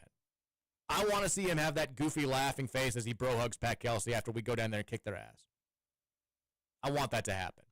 And, beating John Calipari for good measures, no small bonus. Let's make it happen. God, this non-conference schedule is going to be awesome. Texture says, 502-414-1450. My sources are telling me that Mike was late because he was actually at Jeff Ruby's with the big dog getting the scoop on why Kevontae Hugan decommitted. This thing goes all the way to the top. I'm waiting for the big dog to reach out. My DMs are open, dog. If you want a little, I'll shoot him a DM. Meal at Ruby's, 3 of us, why not? Let's bring intern Matthew. Just like throw him right into the fire. Because I've been doing this for a week. Well, you're about to go have lunch with Vince Marrow. Texas summer radio question. What are the top 3 screw jobs against Louisville all time? Oh, man. I'm assuming we're going to limit this to like actual on-field, on-court, on whatever type stuff. Yeah. Like actual, because you could say, well, taking the banner down, kind of a screw job, NCAA rulings. The offensive foul, women's tournament game. The call against Mississippi State was absurd, and it cost us a national title. We'd already beaten Notre Dame twice. They ended up beating Mississippi State. We would have won Jeff Walls would have a national championship if they didn't completely butcher that call against Maisha. That's up there. I think that's in the top 3. I honestly want to say the home run call, Cal State Fullerton, the foul ball call. I know we're talking baseball, women's basketball. They aren't the 2 biggest sports, but that was, again, like I told the story last week, I was in Tom Jurich's box for the game. And the umpires came up afterwards and were like, yeah, we can't believe they overturned that call. We can't believe everything that we saw said it was a foul ball. I can't believe they overturned that. That's absolutely a screw job. And it happened on our home field, which made it even worse. And then, I mean, the officiating against Kentucky in 2014 was bad. Mm-hmm. But we also helped.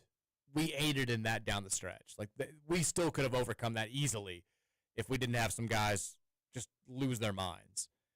Um,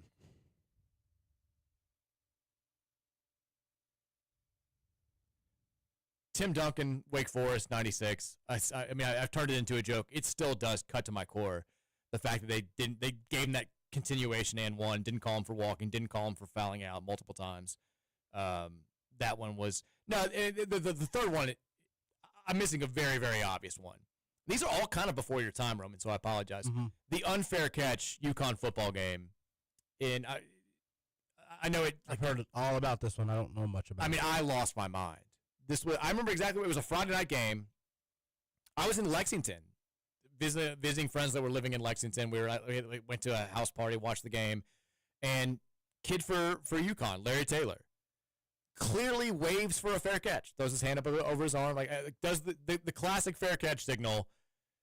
Catches the ball and runs for a touchdown. All of our guys stop because he's clearly called for a fair catch, and they just don't do anything about it. The thing that still drives me the most crazy about that is the announcers. So Bilal Powell, who ended up becoming obviously an NFL running back and was great, says something about Steve Kragthorpe that he had him playing special teams at this point. But Bilal Powell's like the first guy down there. And he does the right thing. He stops when Taylor calls for a fair catch. And the announcers are like, you got to keep playing until the whistle's over. I'm like, no, you don't. Like, how dumb would he look if he just drilled him after he called for a fair catch and got a 15-yard penalty? Like they were like blaming Bilal Powell for the announcers clearly not seeing a clear-cut fair catch sign, and that did change the entire course of the game. Like we ended up losing that game to UConn. I mean, it would not have saved the season if we'd won. We would have been 7-5 as opposed to 6-6, but we would have gone to a bowl game. It would have been something that Steve Kragthorpe could have held on to. But those three, the home run call in the baseball game, the non-foul call in the women's Final Four, and then the unfair catch against UConn in football. I think those are the top three that came to my mind. What was the worst of last season? The SMU fumble overturn. That's what I was thinking. Just because they overturned it and they had no business overturning it, and that completely changed the tide of that game. And there was the Cheney first down against Notre Dame was pretty bad. We had a bunch of spots that were the one though where terrible. He actually got it. They said he didn't though. Yeah, when we were down at our end of the field. Yeah, we had a bunch of those against Notre Dame that went against us, and then the double pass, the offsetting pass interference. Oh, I've never seen that. Owen Lacey still I think Kelly Dickey looked it up. Has not been called in a college football game since 2003, and he got called at that moment, which was a huge, huge call against us. Not technically against us, but definitely screwed us. The football season last year had a bunch that were just I can't believe this is happening. Did basketball have any notable ones? I mean, everybody's going to have some bad calls. I don't remember ever being as infuriated by a basketball call or no call as the three football games back to back to back that were just absurd. Yeah. I mean, the most controversial call I think our entire basketball season was the non-call that we had against Clemson in the ACC tournament, where everybody lost their minds because Corey Alexander was like, "It's a foul, it's a foul," and then I'm fighting with Tim Brando about it on Twitter, and Tim Brando blocks me because he's got wrong and got upset about things. That was probably the most controversial call, and it went in our favor. But I still don't think that was a bad call. It was the right call. I'm sure there was one this year in basketball that I forgot. Texas, I saw a tweet from Brandon Marcello of CBS Sports that Texas Tech, of all programs, may have the largest NIL war chest in college sports. Absolutely none of this makes sense. It's that one billionaire guy who's like, I'll spend whatever for whatever. Yeah, I'm a billionaire. I'm bored. $1.2 million for a softball pitcher is nothing to me. I'm just going to keep doing this. It's a huge asset. We need some folks to start hitting it big in business. I know we had Junior Bridgman, but Junior was also never going to conduct himself in that way. He was not that type of a billionaire. But we could use one. Everybody could use one at this point. Texter says, Matt Jones flaunting on Twitter that Vince is going to leak things to him is non-ideal. This should be in his contract that if found, he's terminated for cause with no pay. Also, the Title IX lawsuit against the House settlement is wild. It seems like this is moving towards just only revenue sports getting paid. First, I don't think Jones is flaunting that Vince is going to leak things to him. He's basically just he's not going to stop texting me because he's U of L's coach now. We're still going to be buddies, which, who knows? I mean, I always caution, I clearly have friendly relationships with coaches and have over the years. Sometimes you can't get too caught up in that. Like sometimes it's not genuine. Sometimes it's you get along well, but it's still a marriage of convenience, and you have to recognize that business is business. So I don't know if they're going to be that close when Vince goes to Louisville, or if that will keep up. Who the hell knows? I need a good relationship with a coach, Mike. You will. I'm thinking Reese Gaines. When I challenge him to a one-on-one this summer and beat him. I don't think Reese is coaching anymore. Well, he's doing some media stuff though. I want him one-on-one. I'm going to challenge him. I'm going to call him out on Twitter. I don't know if that's the best way to to get in the good graces of a U of L notable figure. I think he'll accept the one-on-one match. I think he will. I just don't think he's going to become friends with you. I think he just going to want to embarrass you. No. These people are very competitive, Roman. So am I, Mike. They're big-time former college athletes, though. It's a little bit different. They're NBA players. You think you still have that same competitive drive, though? Yeah. Okay. Was practicing last night. Every day. Is it every day, or is it like every 5 days now? It's every day. Okay. All right. The Title IX lawsuit. So if you didn't see the news, this was a few hours ago. A group of women's sports athletes are going to file an appeal on this House versus NCAA settlement, saying that it violates the Title IX gender equity statute because women's sports are going to be inadequately compensated compared to like football and men's basketball.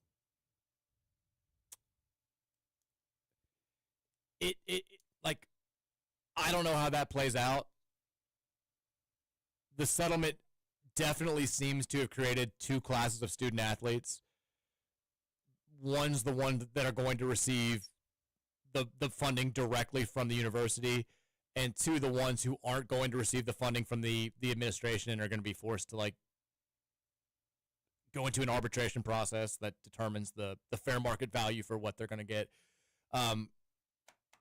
I don't know how, like I said, I have no idea how this whole thing is going to play out, but you'd be a fool if you didn't think that once these programs that are able to raise $20.5 million to distribute amongst their athletes, if you think that they're not going to weigh that more heavily with football and men's basketball than anything else, primarily football, of course that's going to happen. Those are the big money makers for every power conference program and most of the group of five programs. If you've got a football program, that's your cash cow. It may not be the most successful program that you have. Historically, Louisville's been a quote-unquote basketball school. Football's still always going to be the biggest revenue producer. And it's always going to be the most important because it's the most financially, it's a monster. College sports revolves around football. All the stuff that we've been talking about for the last 15 years when it comes to conference realignment and the overall reshaping of college athletics, it revolves around football. So, of course, those players are going to get the lion's share of the money that's available. And if it does wind up being a lawsuit that succeeds, that says, you can't do this, they're going to create an environment where, like the texter said, I think the only players that are actually getting paid directly from the university are football and men's basketball, and then everybody else is just having to do some sort of other thing. We knew this was going to be messy. It's almost like the NCAA just didn't prepare for it at all because they didn't. Texas, are y'all going to have a new segment on your show called the Big X Big Dog Doghouse with the Big Dog? I would. What would it entail? Big X Big Dog? Recruiting news. The Dog Pound? Football news he shouldn't be giving out on the air every Friday. Whatever Vince Merrill wants to do on the show, we can make happen. If he wants his own segment, we'll figure something out. Texture says, R.I.P. Brian Wilson. It's a shame that Roman won't have a chance to apologize. This is on the list for stuff today. So Brian Wilson, unfortunately, passed away at the age of, I think, 82 today, who was one of the co-founders of the Beach Boys. And I was just like, when Roman hears this news, he's going to just think like a Backstreet Boy died. It's no difference than Nick Carter dying when he hears that Brian Wilson's dead. It means nothing to you. No, it doesn't. Rest in peace. Sly Stone and Brian Wilson in the same week. Very sad. Texture says, Mike, you're saying that your guess for the odds for us to make the playoff was plus 2,800 might be the dumbest thing I've heard. Someone way smarter about sports than me say that was Roman 010, a baseball level quiz. You thought our odds to win the ACC title game or get an at-large were worse than 4%. You shocked me there, Mike. When you said you thought it'd be the longest shot. I mean, I still kind of am surprised that it's not worse than 4%. I mean, we're not going to be a preseason like top 20 team. But we're going to be a favorite to win the ACC. One of the two. Like the fourth or fifth favorite. No, second or third. We will not be the second or third choice. We will. No. Clemson's going to be the overwhelming favorite. I mean, there already are odds for this. And I know we're fourth or fifth. I mean, SMU's going to have better odds than us. Miami's going to have better odds than us. Both those teams are ahead of us in the preseason top 25s. Like if we pull up the ACC football championship odds right now, I'd be like, there's no way that we're better than fourth. Let's see. Clemson, Miami, SMU, Louisville. We're fourth. Yeah. That's what I thought. We're better than SMU and Miami. I thought that last year. Texas says, yo, are you Kentucky fans trying to ease the pain for not winning it all with what-if stats? I have no idea what that's in reference to, but somebody gave it a thumbs up on the text line. Who knows what's going on? During our show, we're fine to read it. So Patrick says with the plus 275 implied odds, that gives us a 26% chance of making the playoff this year. Is that right? Do you think that that's fair? It's better than a 1-in-4 shot. I mean, I guess maybe that seems more realistic than 4%. But I still I'd put the odds of us making the playoff this year at 15? Is that me? I just feel like that's too low, Mike. You think so? Yes. I just feel with our schedule, we've got to win the ACC to get in. Which is not impossible. It's not, but the odds of us winning the ACC, are they 25%? I think they should be 30%. Maybe I'm too down. I mean, that guy got so mad at me last year for saying I thought we were going to go 8-4 because he's like, you're never high on Louisville football. Maybe I am doing that this year. Maybe I was right last year, but I'm wrong this year. Who knows? Texas on Just the Cats. Michael Bennett said that Marrow showed him texts from Jeff asking him to come. Seems like their narrative is Louisville has been pulling him, not that he pursued Louisville. Do you think we will ever get real clarity on what happened? I don't care what anybody's telling you. I mean, I know he's on our network. I don't think that Vince Marrow was like, hey, Michael, here's text showing Jeff. I'm sorry, I do not believe that. I will tell you I mean, look, Jeff's not one to just lie. Neither are the people around him. Vince has absolutely pursued Louisville for the last month and a half. I'm not saying that Louisville was not Louisville played an active role in that as well. They certainly were receptive. But if he's acting like this was all just Louisville being like, hey, man, you got to come here. Hey, man, you got to. Vince Marrow was desperate to leave Kentucky for Louisville over a year ago. And then he was desperate to leave Kentucky for Louisville 6 months ago. And then he was desperate to leave Kentucky for Louisville these last few weeks. That, people can believe whatever they want to believe. That's exactly what happened. Texas Mike talking about Scotty playing basketball and being good while he's tall reminds me of this Hall of Fame tweet. Is this going to be the Terry Rozier? Yeah, Terry Rozier. Osama should have hooped instead of trying to kill people because he's tall as hell. Arguably the greatest athlete tweet of all time. Way up there. We'll take one more before we break. Texas Roman could not get enough golf balls in his golf bag to finish a round at Oakmont in U.S. Open conditions. That's 100% accurate. I'm glad that it's with the U.S. Open conditions. Well, yeah, that's what we're talking about. You're playing from the tips at Oakmont. You're shooting 240. That's okay. You're not finishing the round with balls. You only get, how many balls do you get? I think you only get to keep 5 balls in your bag. I got through 9 holes at Cherokee with 6 balls. I mean, you're losing 85 balls at Oakmont. Every shot that doesn't hit the fairway is going to be impossible to find. It wouldn't be a good time. I mean, I'd have a terrible time. Would not be fun. I mean, I don't have fun when I play Persimmon Ridge. It's too long for me. I can't imagine trying to play Oakmont. Let's take a break. When we come back, more from you guys. 502-414-1450 is the number. Keep weighing in. Questions, comments, concerns, whatever you got. I've got 2 more stories to get to, and then we'll get back to the text line. For Mike Rutherford Show, presented by United Mechanical, 1450 Big X. Make you feel alright.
Tube stream. Yeah. Oh. Is that? Let me see. Can we fix that? Yeah. Anyways, Jake It'll be Bean. fixed. Jake Bean, very, very solid addition. Even if he doesn't wind up being a member of the 3-man weekend rotation, we've seen this year how many strong bullpen arms you need. We were talking with Sean Moth on Monday. Brennan Cutts, he was Missouri Valley Pitcher of the Year last season. When we signed him at about this point in the offseason last year, you were thinking, like, this may be your number one starter for next season. Like, at the very least, you thought he was going to be your Saturday or Sunday guy. He doesn't crack the weekend rotation, but it becomes your best, like, middle reliever, or at various points, like on Sunday, your closer. Like, you feel like he's one of your most trustworthy guys, and you've got to have this guy, that type of guy on your roster for situations like the one we're going to be entering into now. If we have to play 4 or 5 games to win the pool portion of the College World Series, if we're fortunate enough, like, Brennan Cutts probably makes a start at some point. Like, they hand him the ball to say, go out there, give us 4 or 5 good innings, even if you've pitched 1 or 2 in an earlier game. Like, he's your best long reliever. You've got to have depth, and right now we don't have probably enough depth in that bullpen to feel overly confident about our ability to play deep into this tournament. But we've had guys step up the last couple of weekends. Maybe we can have some more. Peter Michael was a weekend starter at the beginning of the season, didn't pitch at all in either the Nashville Regional or the Super Regional. You've got to have depth, and bringing in Jake Bean could help you with your weekend rotation, or it could help you with your depth. So big time first get in the transfer portal for Dan McDonald and company. And then speaking of the transfer portal on the football side of things, we have a official word that Nigel Williams, a defensive back from New Mexico, who started his college career at Northwestern, is going to be taking an official visit to Louisville on this Friday, June 13th. Williams last season had 58 tackles, 2 defended passes, 1 forced fumble last season for the Lobos. We need some help in the secondary. Bringing in Nigel Williams would help with that. Let's add some more depth. Let's get some more guys in here. Let's have some more healthy competition. Let's go. Big X text line, 502-414-1450. Back to you guys. See what you have to say on this lovely, lovely Wednesday. Texter says, anyone know when Frew, Vangelis, and Kamara will arrive? No one seems to know when they will arrive or can answer if they've already had visas or any issues there. We play Kentucky 5 months from today. At what point do we start to worry? I mean, it immediately went from, like, are they even going to sign to are they even going to get here? There's been no official word right out here. I mean, we had the tweet out there from a couple of attorneys saying they helped Louisville work on the visa issues with Zugris and make sure that everything was squared away there. I assume everything's good to go for all 3 of those guys, but we certainly do not have official word. There's been no reports that I know of out there about expected arrival date or you know they're expected to be on campus now. I mean, Frew just wrapped up his professional season, like 2 weeks ago, a week and a half ago? Mm-hmm. So maybe he's given a little bit of extra downtime before making his way over to the States. But no, there's no it's not time to panic yet. We're only a week into summer workouts. But if it's 2 weeks from now and we still haven't heard anything about these 3 guys and what the plan is, then, yeah, you can start to become a little bit worried for sure. Text that in the days leading up to Louisville, Arkansas, are you going to do any interviews on Hogs Plus? No. I'm terrified of Hogs Plus. I'll go on Hogs Plus. I don't want you on Hogs Plus. I don't want anybody associated with this radio show or this radio station to go on Hogs Plus. I don't trust it. You're not going to fool me. Hogs Plus? And it's for pay? It's a sports only fans right there. It's hogs everywhere. Is there OnlyFans drama, by the way? I wouldn't know. I know nothing about. And this is not me saying like I know nothing about OnlyFans. I've just seen that they're like on my whenever I click on For You, there's like 2 OnlyFans people that are like beefing, and people are like Bonnie Blue. Bonnie Blue is the one who's sleeping with everybody, right? Yeah, she does the challenges, 1,000 men in 24 hours. I can't believe we're doing this still, but I've seen like other OnlyFans people are like calling her out now and saying she's ruining OnlyFans. We wouldn't know, but there's drama out there. Texture says,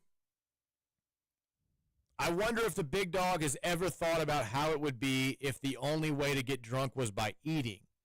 Like you and your friends would be at bars eating alcoholic mozzarella sticks nonstop and pooping every 20 minutes. It's one of the weirdest texts we've ever gotten. I don't think he was thinking about that. I mean, I've never thought about that.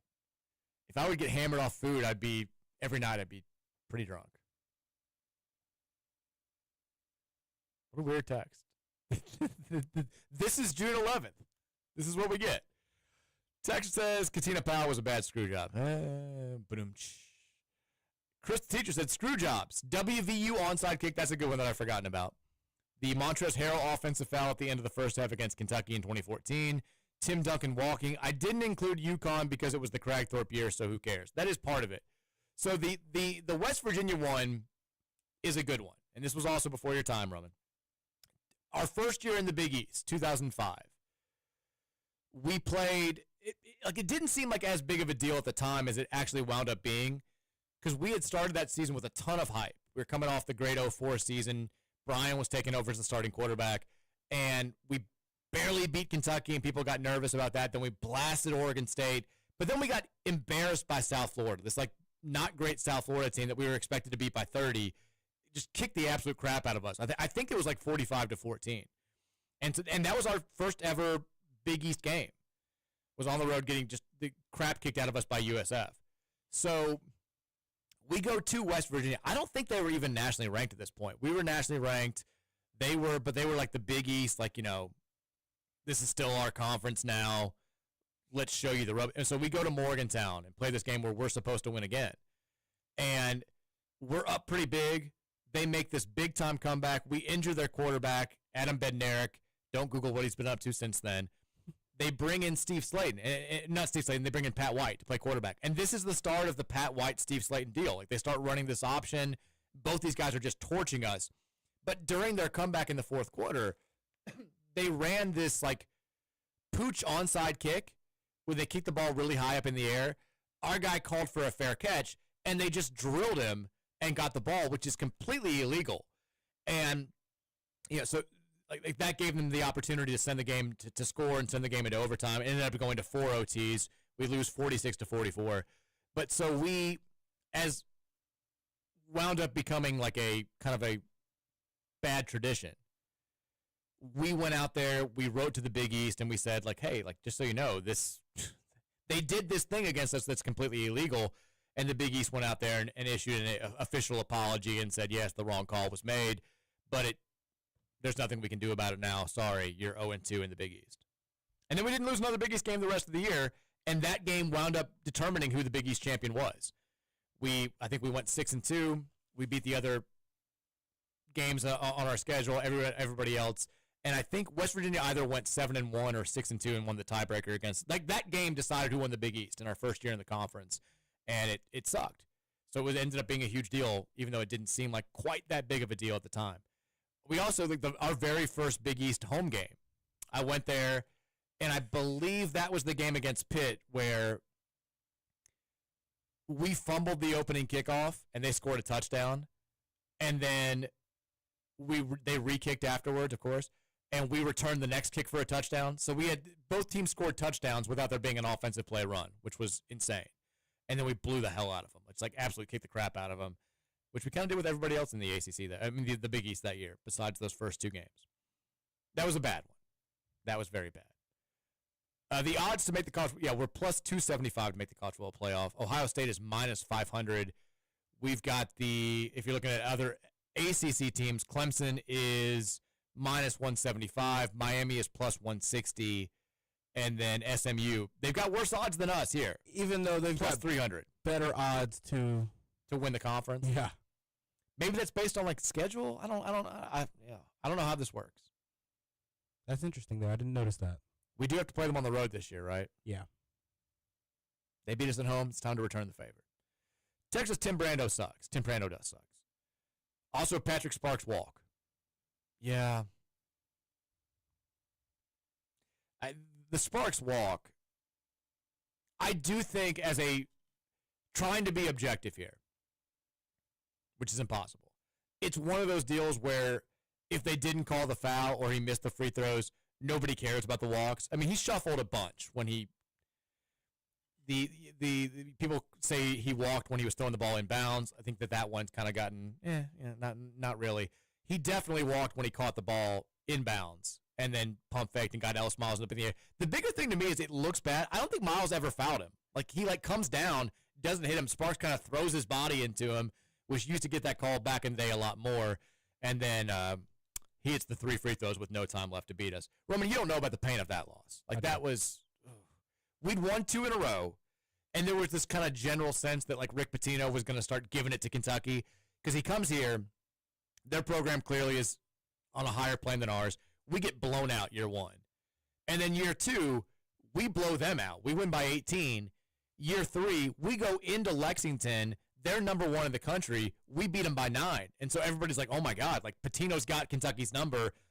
We own the rivalry now. This is going to be a thing. Year 4 is the team that our team that ends up going to the 05 Final Four. We're up by 15 at halftime. It's 30-15.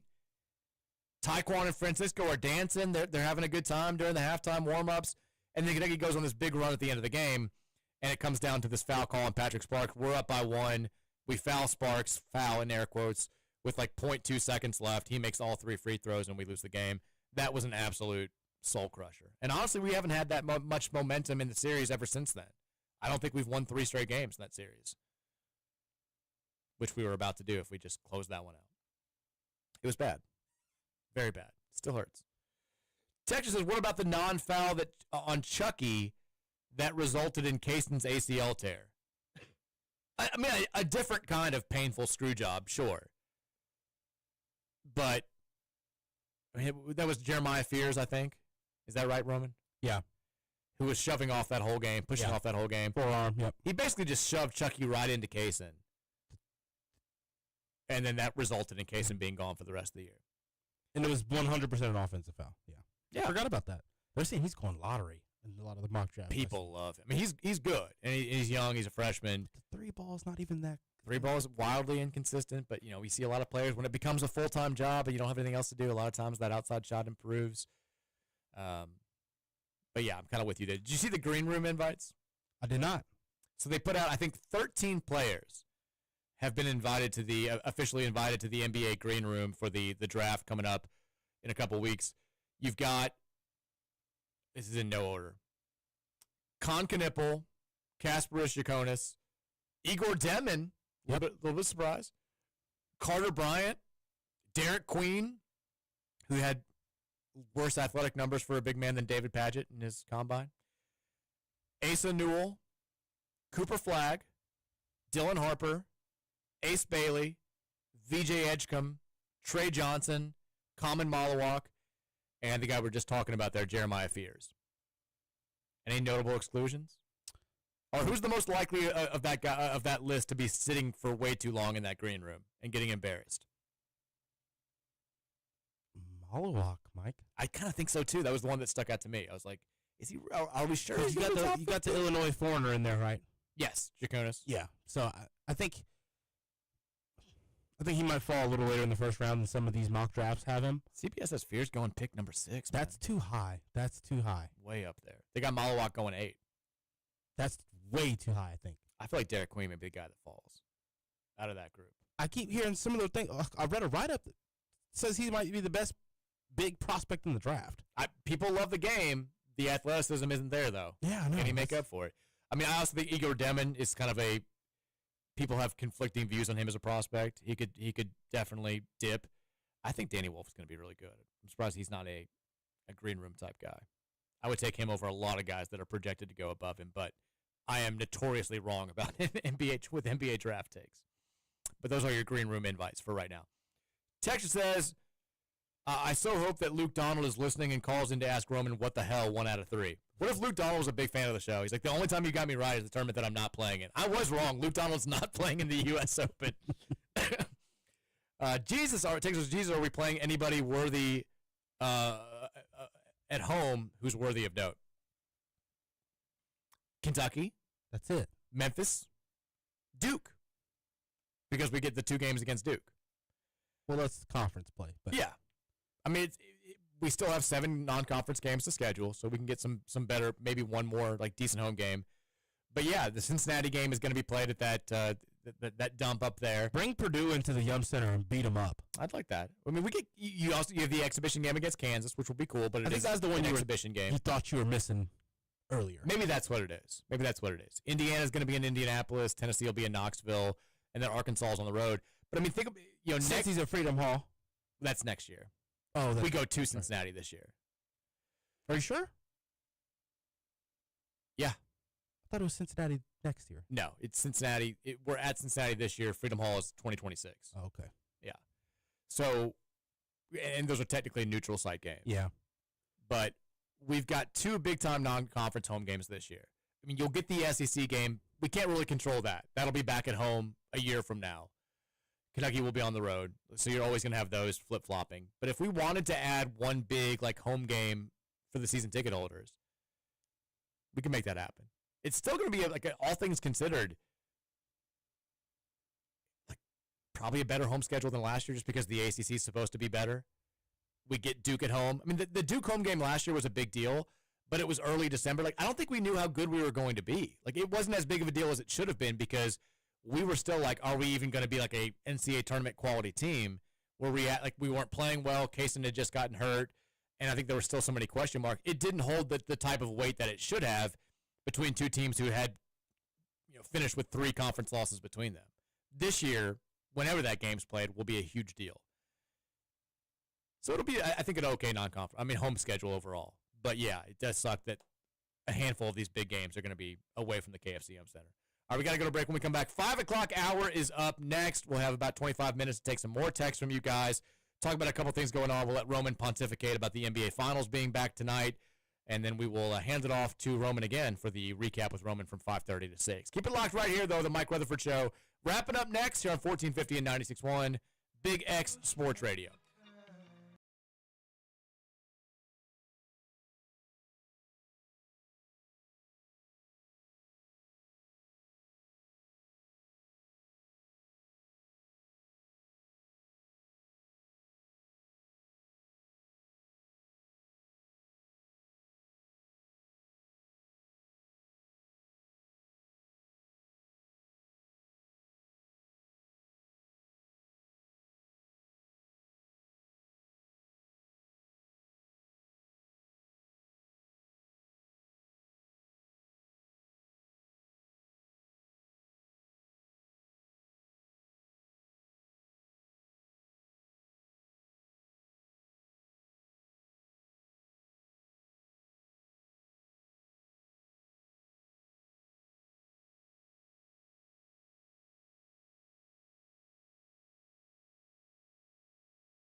This is kind of not appropriate considering we're talking about Brian Wilson dying and you not being able to differentiate between the Beach Boys and the Backstreet Boys. We played both. It's a classic Brian Wilson jam right here to celebrate him. Everyone knows it.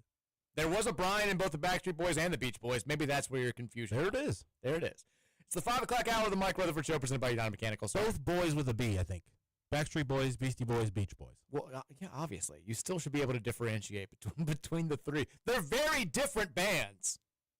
Very different time periods, very different music. And yet you just lump them all together. It's insane. It's insane. It is the 5 o'clock hour of the Mike Rutherford Show presented by United Mechanical. I also do want to remind you guys, if you've been injured in an accident or on the job, only one place to go here locally. It's the Collier Law Firm. Tony Collier and the crew. They've got you covered. You've seen Tony Collier. He's at all the church picnics. This is his time of the year. He's just making his presence felt. He's just dominating cake booths. This is what he does. But when he's not dominating cake booths, he's dominating in the courtroom for you and making sure that you get the money that you need for your recovery. Call the Collier Law Firm today at 502-736-8141 or go online and visit CollierLawFirm.com, COLYER lawfirm.com. Hurt in an accident, hurt on the job, Collier Law Firm. So there's a little bit of a conundrum going on right now in my world. A couple of people have now asked the same thing, and I need to address. I've thought about this before it was prompted by listeners/readers. So we have the big Cardinal blow up, right? Put the big Louis up in the yard during the basketball postseason in March. Yeah. Do we put it up this weekend for the College World Series? I mean, didn't go great. We won some games with Louis up there. He was up for the whole ACC tournament. He was up for the whole ACC tournament, which went more good than bad, certainly. You didn't put him up before the regional, so I'm going to say no here. That's kind of what I think. Also, we're leaving town this weekend, so it'd be up to the house sitter. Yeah. Or I would think Penny maybe goes to your parents? No, Penny will be at the house. We're dog sitters. Penny will go nuts. Penny will protect the house. That job. Well, we could hit you up. Rutherford dog sitting? Come on. I need that. Well, look, we may need you at some point in the future. Let me know. Can make that happen. So we're saying no front yard Louis. No, I'm going to say no, Mike. Okay. What if you messed? Yeah, no, it's just too risky. I think we just need to keep doing what we've been doing. I think you need a smaller one for these kind of situations. Just kind of a slap in the face to baseball right there, though. Or maybe not a blow up thing. Maybe like a stick in the yard kind of a thing. Man, a stick in the yard? Like a big cardinal bird you plant into the yard. Maybe. Holding a bat. We'll see. We got about 20 minutes left here. We'll take some texts. We got a couple things to talk about. We'll let Roman talk about the NBA Finals a little bit. I know you're going to do a lot of that on Recap with Roman. We are streaming live on YouTube if you want to follow us there. Go to Big X Sports Radio Louisville. Subscribe. It's the best way to find out when we're streaming live. Check us out. We have a couple comments there. Anthony says, how come there's nothing official with Marrow yet? Second thoughts. I don't think so. And he hasn't said anything like that. It sounds like they're just working out the initial report. When I said on the show before this whole thing kind of got going, it was I'm hearing it's going to be sometime this week. Then Pete Thamel tweets out that they're working out a 3-year deal. My understanding is still that it's supposed to be finalized sometime this week. So I don't think that it's second thoughts or anything like that. Cameron says, I believe we beat UK 07, 08, 09. Maybe I misheard you, but I thought you said we've never beaten them 3 times in a row. It's embarrassing. We have never beaten them 3 times in a row since we've started playing. We did beat them in 2007 and 2008. We did not beat them in 2009 or in 2005. So, yeah, our longest win streak against Kentucky in over 57 total games is 2. I mean, that sucks, does it not? Yeah. The most recent 2-game winning streak that we had was over Billy Gillespie, so that doesn't even really count, I feel like. And that was that we beat them in 07 and 08, and unfortunately, we lost in 09 in John Calipari's first season, 71-62, and in Tubby Smith's last season, we lost 61-49 at Freedom Hall. It's time to win 3 straight. I mean, really, before we do anything else, it's time to win in Lexington. We've not beaten them there since 2007, 2008 season. That's horribly embarrassing. We won't get a chance until 2 years from now, but it's time to make this a rivalry again as far as the actual on-court results. It needs to happen. Robert says the big dog has made BBN unhappy. Boo freaking who? Yep. Agreed. Cameron also says, where are you playing in Hilton Head? I believe we're going to Shipyard on Monday. We get a little discount because of where we're staying. Boom. 82 Atlantic says, was Roman a tattletale when he was at Atherton? Roman, were you a tattler? No. I can't imagine you being a tattletale. No, never a toddler, or tattletailer. I was one of those guys though that was like really close friends with all of the bad behaved people. I thought you were gonna say teachers, but I wasn't gonna. Had a good relationship with all the teachers. Like, cause my form of, I never was bad behaved. I just kind of spoke too much in class and get asked to stop talking, and 3 minutes later you'd hear my voice again. I was kind of that kid, but not disrupting of the class ever. Not that kind of bad. But I was friends with all those kids, and like teachers would kind of like try to use me to get other kids to behave. I never liked that. You were kind of like the go-between. Yeah. They were like, he's the lesser of all the evils. We can go to him. He's not going to be our man, but he's our man on the inside. Pretty much. Okay. But no tattling ever. No. Yeah, we don't tattle. This is a tattle-free show. You can't come on the Rutherford show if you're a tattler. Creates drama. We're drama-free. It's not the way that it works. Keep your mouth shut. Nobody talks, everybody walks, Roman. That's the one thing to remember. We talked earlier in the show about the decommits. We kind of blamed the big dog. Is this the big dog effect, though, Roman? We have a new U of L football commit. A little bit of breaking news. Great name. Class of 2026 offensive lineman Crew Molitor. Yep. Crew spelled Krew. Molitor also spelled, interestingly, Moledor, has committed to Louisville. He chose Louisville over Southern Miss, Western Kentucky, Navy, Troy, and others. Not exactly a who's who of college football, but doesn't mean that he wouldn't get those better offers moving forward. He is the third offensive lineman to commit to Louisville so far in this cycle, joining Campbellsville, Taylor County guard Brighton Close, and Fort Thomas Highlands guard Max Mertz. Molitor is 6'4", 285 pounds, unranked prospect, but plays for Gainesville High School. Oh, my God. I'll give you a million guesses as to what their mascot is. It's a color and an animal combination. The brown. Is it brown? No. I don't know. The Red Elephants. The Gainesville Red Elephants. They averaged 145.5 rushing yards per game and 390 yards total offense per game behind his play on the offensive line. Louisville, after the decommitment today of Cavante Hugan, is now back up to a 17-man class in the 2026 cycle. Welcome aboard, Crew Molitor. You are a Cardinal. Roman, we've got NBA Finals tonight. Game 3. I know you're going to talk a lot about this on your show, but give me your, I'm not going to ask you to make predictions or anything like that.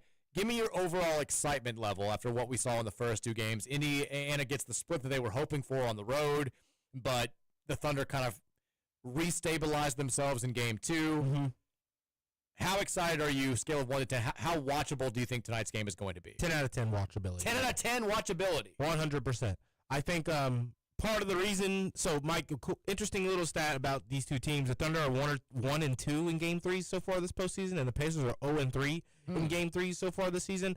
I think what that kind of partially suggests is that both of these teams have had trouble struggling with the other team's adjustments once you get to that middle point in the series. And with like this being it's being split, so the Pacers kind of need a win here. You don't want to lose 2 games in a row in the finals. That kind of just saps away your momentum. But at the same time, I think Rick Carlisle is a great adjuster. I'm excited to see how they go about changing things defensively and trying to slow up Shai Gilgeous-Alexander any way they can, or maybe you change your defensive philosophy on just absolutely shutting down every single other player. If no one else gets into double digits, but Shai gives you 30, that shouldn't be enough points to score 120 and beat you, right? I don't know. I'm really, really excited to see how the Pacers adjust defensively. The challenge of trying to slow down Shai Gilgeous-Alexander has proved to be pretty much impossible for them so far in these first 2 games. So really, really excited to see how they go about that. And offensively, Rick Carlisle is a mastermind. I I predict he definitely makes adjustments there and they get back on the board. I predict Halliburton's a lot more aggressive tonight. He knows he has to be. That's been the talk of everything since Game 2 has ended. So excited to see Halliburton pick it up tonight. Excited to see that Indiana Pacers crowd in their first NBA Finals in quite some time. I'm excited too. I mean, I think it should be a good scene. I'm excited for Pacers fans. I know there's a number of them in this area. Just getting a chance to host an NBA Finals game for the first time in a billion years should be a cool deal. And I am excited for the kind of the chess match between two really good coaches and I think two really good offenses, and see how the Pacers adjust from what they saw in Game 2. And it does seem like the Thunder, they got punched in the face. Like, I wonder if this is going to be one of those. There's a history in the finals of an upset in Game 1, and everyone's like, ooh, like this is going to be crazy. And then the favorite team, it wakes them up a little bit, especially when it happens in the fashion that this Game 1 did, where it's like the Thunder kind of had the thing put away and then sort of fell apart late. And then it goes on to be like a pretty simple 4-1, 4-2 type series win. I'm curious to see if that's what we get here, or if we are going to start alternating wins and go down the road of maybe flirting with at least a Game 7. I think we'll get a solid indication of that tonight. If the Thunder come out and they just sort of like blitz Indiana on their home floor and they clearly look like the superior team, we could be looking at a gentleman's sweep or like a 4-2 series where it never feels like the Pacers have a real fighting chance. But if the Pacers hold serve, it's all bets are off. And I get even more excited about the last 3 games or whatever it would be. 4 games. I'm not good at math. Before we get to the text line, I know you're not going to talk about this on your show. I need your official U.S. Open pick because it gets underway tomorrow. We've got, Scotty is the overwhelming favorite. Everyone seems to be taking Scotty. Do you do the easy thing and go with the Scotty layup? Or are you, you historically, when it comes to golf, Roman, you love to pick the second choice on the betting odds. Yes. What are you going with this time? I'm curious to see how you feel like Oakmont is going to affect your betting system for golf majors. Yeah, Mike, it's tough for me because I don't think Bryson's performed like he should have in the last couple of times out. He's the second choice right now. But he's the second choice. And I think I have really weird luck with picking just sports all around. I'll pick somebody, and the next time that they go out, they'll go and get a win. After I've bet them to win and they lose. Yeah, so I'm going feeling. Scotty. I'm going Scotty. I'm going to bet the Scotty top 5 bet, but I think I've got Scotty to win. I'm trying to find a reason not to pick Scotty, and it's becoming tough.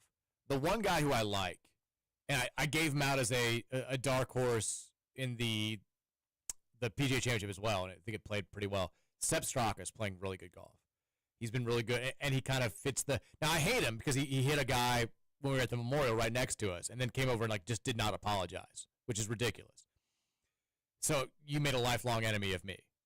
But he has been rolling recently, and on this course, long hitters who are historically accurate should be able to thrive. That's kind of his whole game. Big Austrian, played it at Georgia. I think Sepp Straka's got a if you can get like top 10 odds that are solid for him, I think that's a good bet. But I kind of I don't know what we're going to do with fantasy. I feel like Scotty's going to win.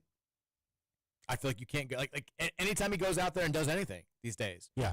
He's just everything's coming up Scotty. How do you feel about Xander Schauffele this weekend? Xander is one of the other guys that I would look at as like having a really good chance. He's not been playing his best this season. Maybe kind of feels like he's due a little bit, but I think Xander's got a good shot to finish top 10, but I wouldn't be shocked at all if he fell apart either. He's been pretty hit or miss recently. We picked him in fantasy a few weeks ago. It didn't go great. Didn't play fantastically. A lot of people are saying John Rahm. If it's like peak John Rahm, sure. John Rahm hates golf. He doesn't want to play golf anymore. Liv ruined him. He's done. He was terrible last year at Valhalla. Remember that? He was just pissed off the entire time. One of your buddies was working the camera that was following John Rahm around. One of my buddies? Yeah, he came over and introduced himself to me at one point when we were out there on the course and said he knew you. I can't remember who it was. But he was talking about how, John Rahm, he just made, double bogey on 5. And they've got the camera, right in his face. And he's like, get the bleep out of my face. And, pushes the camera out of the way. And they're like, it's going to be a long day. We've got to follow this guy around for the next 13 holes. But, yeah, John Rahm was not having it. Need to figure out which buddy that is. I can't remember who it was. I know I talked about it on the radio. He'll probably reach out to you. Hopefully he's listening right now. I think Colin Morikawa was a live shot as well. He seems to play his best on really, really tough courses. If JT can get something going, would love him, but because he can make incredibly difficult shots, but wildly inconsistent as well. I'm taking Scotty. I think Scotty wins this tournament. Sepp Straka, my alternate pick there.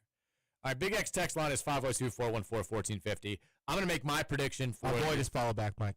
It's on. Who's that? Our boy. Vince Marrow? Mr. Gaines. Reese Gaines? Just follow me back. Going to make it happen. I was in talks to do a TV show with Reese Gaines. Let's get him on the show. Reese Gaines doesn't follow me. Hey, Mike, listen. You know I've been making my way around the scene. You have. You probably saw those 4 Loko videos. He probably did. I like this guy. That's what he said. He is following. He's following you right now. What the hell, Reese? Come on, man. I know you a little bit. Got your jersey on my wall, Reese. That's what he saw. This is a pro Reese Gaines show. Come on, man. Give me the follow, Reese. What was I gonna say? Oh, the yesterday. Did you see the latest addition to the Ville TBT team? I missed it. Ray Spalding in the house for the TBT this year. I think it's a big time addition. It's a big time addition. I like that we got some local flair. It's not just U of L guys. A lot of guys that played at Louisville or from the city of Louisville. Got some guys still kind of closer, still in their athletic prime. Yeah. Or age range of where that should be. He's still playing at a high level right now. Love to have him in the fold. I'm excited that Ray Spalding's a part of the team. I think this year's team is shaping up to be even better than last year's team, which came, very close to that Final Four. Let's get it done. Should be. I mean, that'll be. We talk about how are we going to get through these next couple of months. College World Series has taken us very far. Next month we'll have TBT, and then boom, before you know it, August is here. Who do we think the most skilled ex-Louisville player is? Like the oldest, most skilled ex-Louisville player right now? The oldest, most skilled? Yes, like Hayden Stevens still pretty skilled. He's old. He's a step slow. I mean, I'm thinking like Earl Clark. Like Earl Clark is skilled. Anybody older than that? You think could still play? TBT level play? So you're saying like the oldest U of L player who could like give us quality minutes on this team? Yes. Kyle Kirk's up there in age. What's Edgar Sosa doing right now? Kyle Kirk's still playing in Barcelona. Kirk's is Sosa's younger than Earl. Or they're the same. They were the same recruiting class. I thought Edgar was a year older. They're in the same class. I don't know about overall age. I think Earl maybe was young for his age. Edgar can still play. There's no question about that. I'm surprised there's not more older guys like that. I could see like Larry O still giving us quality minutes. Larry O'Bannon now, he's older than I am. He's like got to be like 42. Jumper looked good, and he was shooting with Mr. Johnny Kelsey pregame. I saw him in multiple games last year at the Yum Center, and he's still in great shape. I can see Larry O playing well. I can see Taekwon Dean giving us quality minutes. This is why we got to have that, alumni week every summer. Get all these guys back on the court. You're not wrong. You're not wrong at all. Totally agree. All right, 502-414-1450. Texture says, didn't the Oklahoma game in Atlantis have a controversial call or missed call late? That was we were down 3 with however many seconds left, and we were trying to throw the ball inbounds for a last-second game-tying 3, and the kid kind of, reached over, and Kelsey thought it was illegal touching. It clearly looked like he broke the plan of the out-of-bounds, and instead they just gave him credit for a steal. And that's when Kelsey lost his mind and, didn't give what's his name, the guy who was at Loyola Chicago, Porter Moser, who was all upset about Kelsey kind of giving them blow-by because he was still upset about the call. That was a little bit of a controversial call, but would we have won that game if that call gets made? Still would have been kind of up against it. But that was a controversial call. Texter says, as much as we want to get revenge against Kenny Payne and John Calipari, at least Pat Kelsey knows how to spread out a tall athletic team, unlike Rick Pitino, who Calipari owns like Bane owns Batman's back. I mean, look, we'd love to argue against it. I'm sure Rick would love to argue against it as well. It's kind of hard to beat the allegations when he's knocking you out of the tournament as a 2 seed last year. That was tough for the whole, the Rick Pitino Calipari thing. It's not as one-sided as it seems. It's just that they had better players. They didn't have better players last year, and Cal kind of took it to him. I'm not as high on this. These are words you can throw back in my face if this looks horrible in late November, early December, whenever we play this game. I'm not as high on this Arkansas team as a lot of people are. I think they're going to be good, but I don't view them as a realistic national title contender. And a lot of people feel otherwise. I think we can take care of this Arkansas team on the road. Texas, on the UConn unfair catch, wasn't there something about the returner speaking to the referee prior to the kick? Also, the Clemson football game with the misplaced first down marker was a pretty bad screw job. It's the thing about the Clemson game is the tackling of Cole Icatini on the end zone on the play before that didn't get called. That, to me, is the most egregious thing that happened down the stretch. Yeah, the first down marker thing was weird, and yeah, maybe it was malicious, maybe it was an accident, whatever. But the Lamar making this crazy play to keep the action alive, and then throwing the end zone, and Hicatini clearly getting tackled a solid 2 seconds before the ball arrived, and that not being called and putting us in a fourth down situation, to me, was the biggest screw job. I don't remember there being any talk about Larry Taylor telling the I think he tried to act like he did it on purpose, and the referee afterwards was like, no, we just missed the call. Now, he tried to do it in a game later that year where he waved for a fair catch and then tried to return, and they were like, no, that's not going to happen. He didn't get penalized or anything. They just blew the play dead. But he tried to act like he had premeditated that, and it was like this brilliant play when the reality was he got away with murder. Texas, I intentionally took my 2-year-old son to KP's last game in the Yum Center so that we could boo his ass.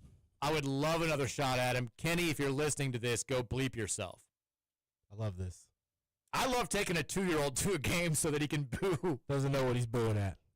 Love it. Can 2-year-olds even boo? Probably not. I don't think they can be invested in anything enough to boo. I want you to have this core memory. I don't think you can even have core memories when you're I think they say that you can't have conscious memories before the age of 3. But I love that he wants it somewhere deeply ingrained in there. This kid's going to be able to say, I was booing Kenny Payne at 2 years old. Like 20 years from now, he's going to see Kenny Payne on TV, and he's going to be like ignited like a secret spy, something inside of him. And he's like, I don't even know why I feel this hostility towards this man, but there's something deep inside of me that I don't fully understand that just is repulsed by the very sight of him. I feel the need to boo right now, and I don't fully understand why. That's just good parenting right there. That's how it's done. I wish I'd done that. Take your kid to a game just so he gets the opportunity to boo Kenny Payne before he's gone forever. That's wonderful. All right, we've got is there anything else going on tonight besides the NBA? No. We both were right about the Yankees game last night in the MLB. It's getaway day in the Major League, so you have a lot of afternoon games. I guess the biggest game tonight, I don't know if there's a nationally televised game. Shout out to also, we had a listener who sent in a picture of, he was at the, I think it's our Red Rocks guy. He was at the Giants-Rockies game yesterday. Tyler Fitzgerald, former Cardinals, playing for the Giants. He said he was going. Yeah, he sent a picture today of him sitting down the first baseman line, took a picture of Tyler Fitzgerald, cheering him on. They will play again tonight. I mean, we're not going to pick Rockies games. Rockies are 12-54, for God's sake. Big game tonight.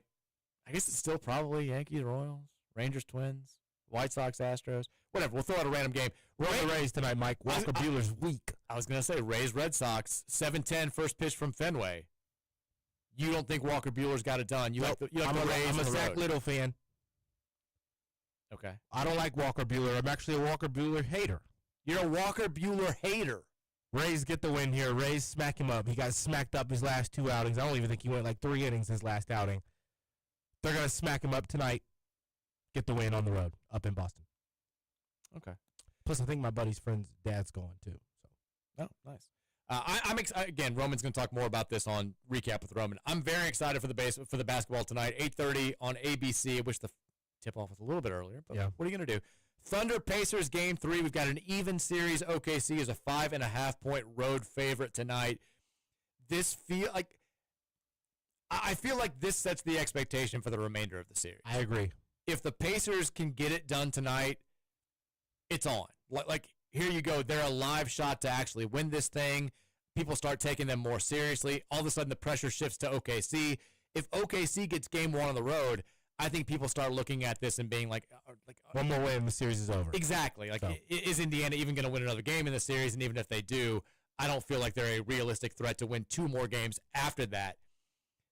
I kind of think the Pacers get it done tonight. I'm going to let you save your prediction. At the very least, I feel like they cover the 5.5. I think Halliburton shows up in a big way. Shea's obviously going to do what he does. But give me the Pacers tonight, straight up. Give me the Pacers. You're taking the Pacers too? I'm going to take the Pacers. I'm going to get into it here in about 5 minutes, of course. But I'm on the Pacers, Mike. I'm also on the over. I think it's going to be a high-scoring, good game that the Pacers are going to win.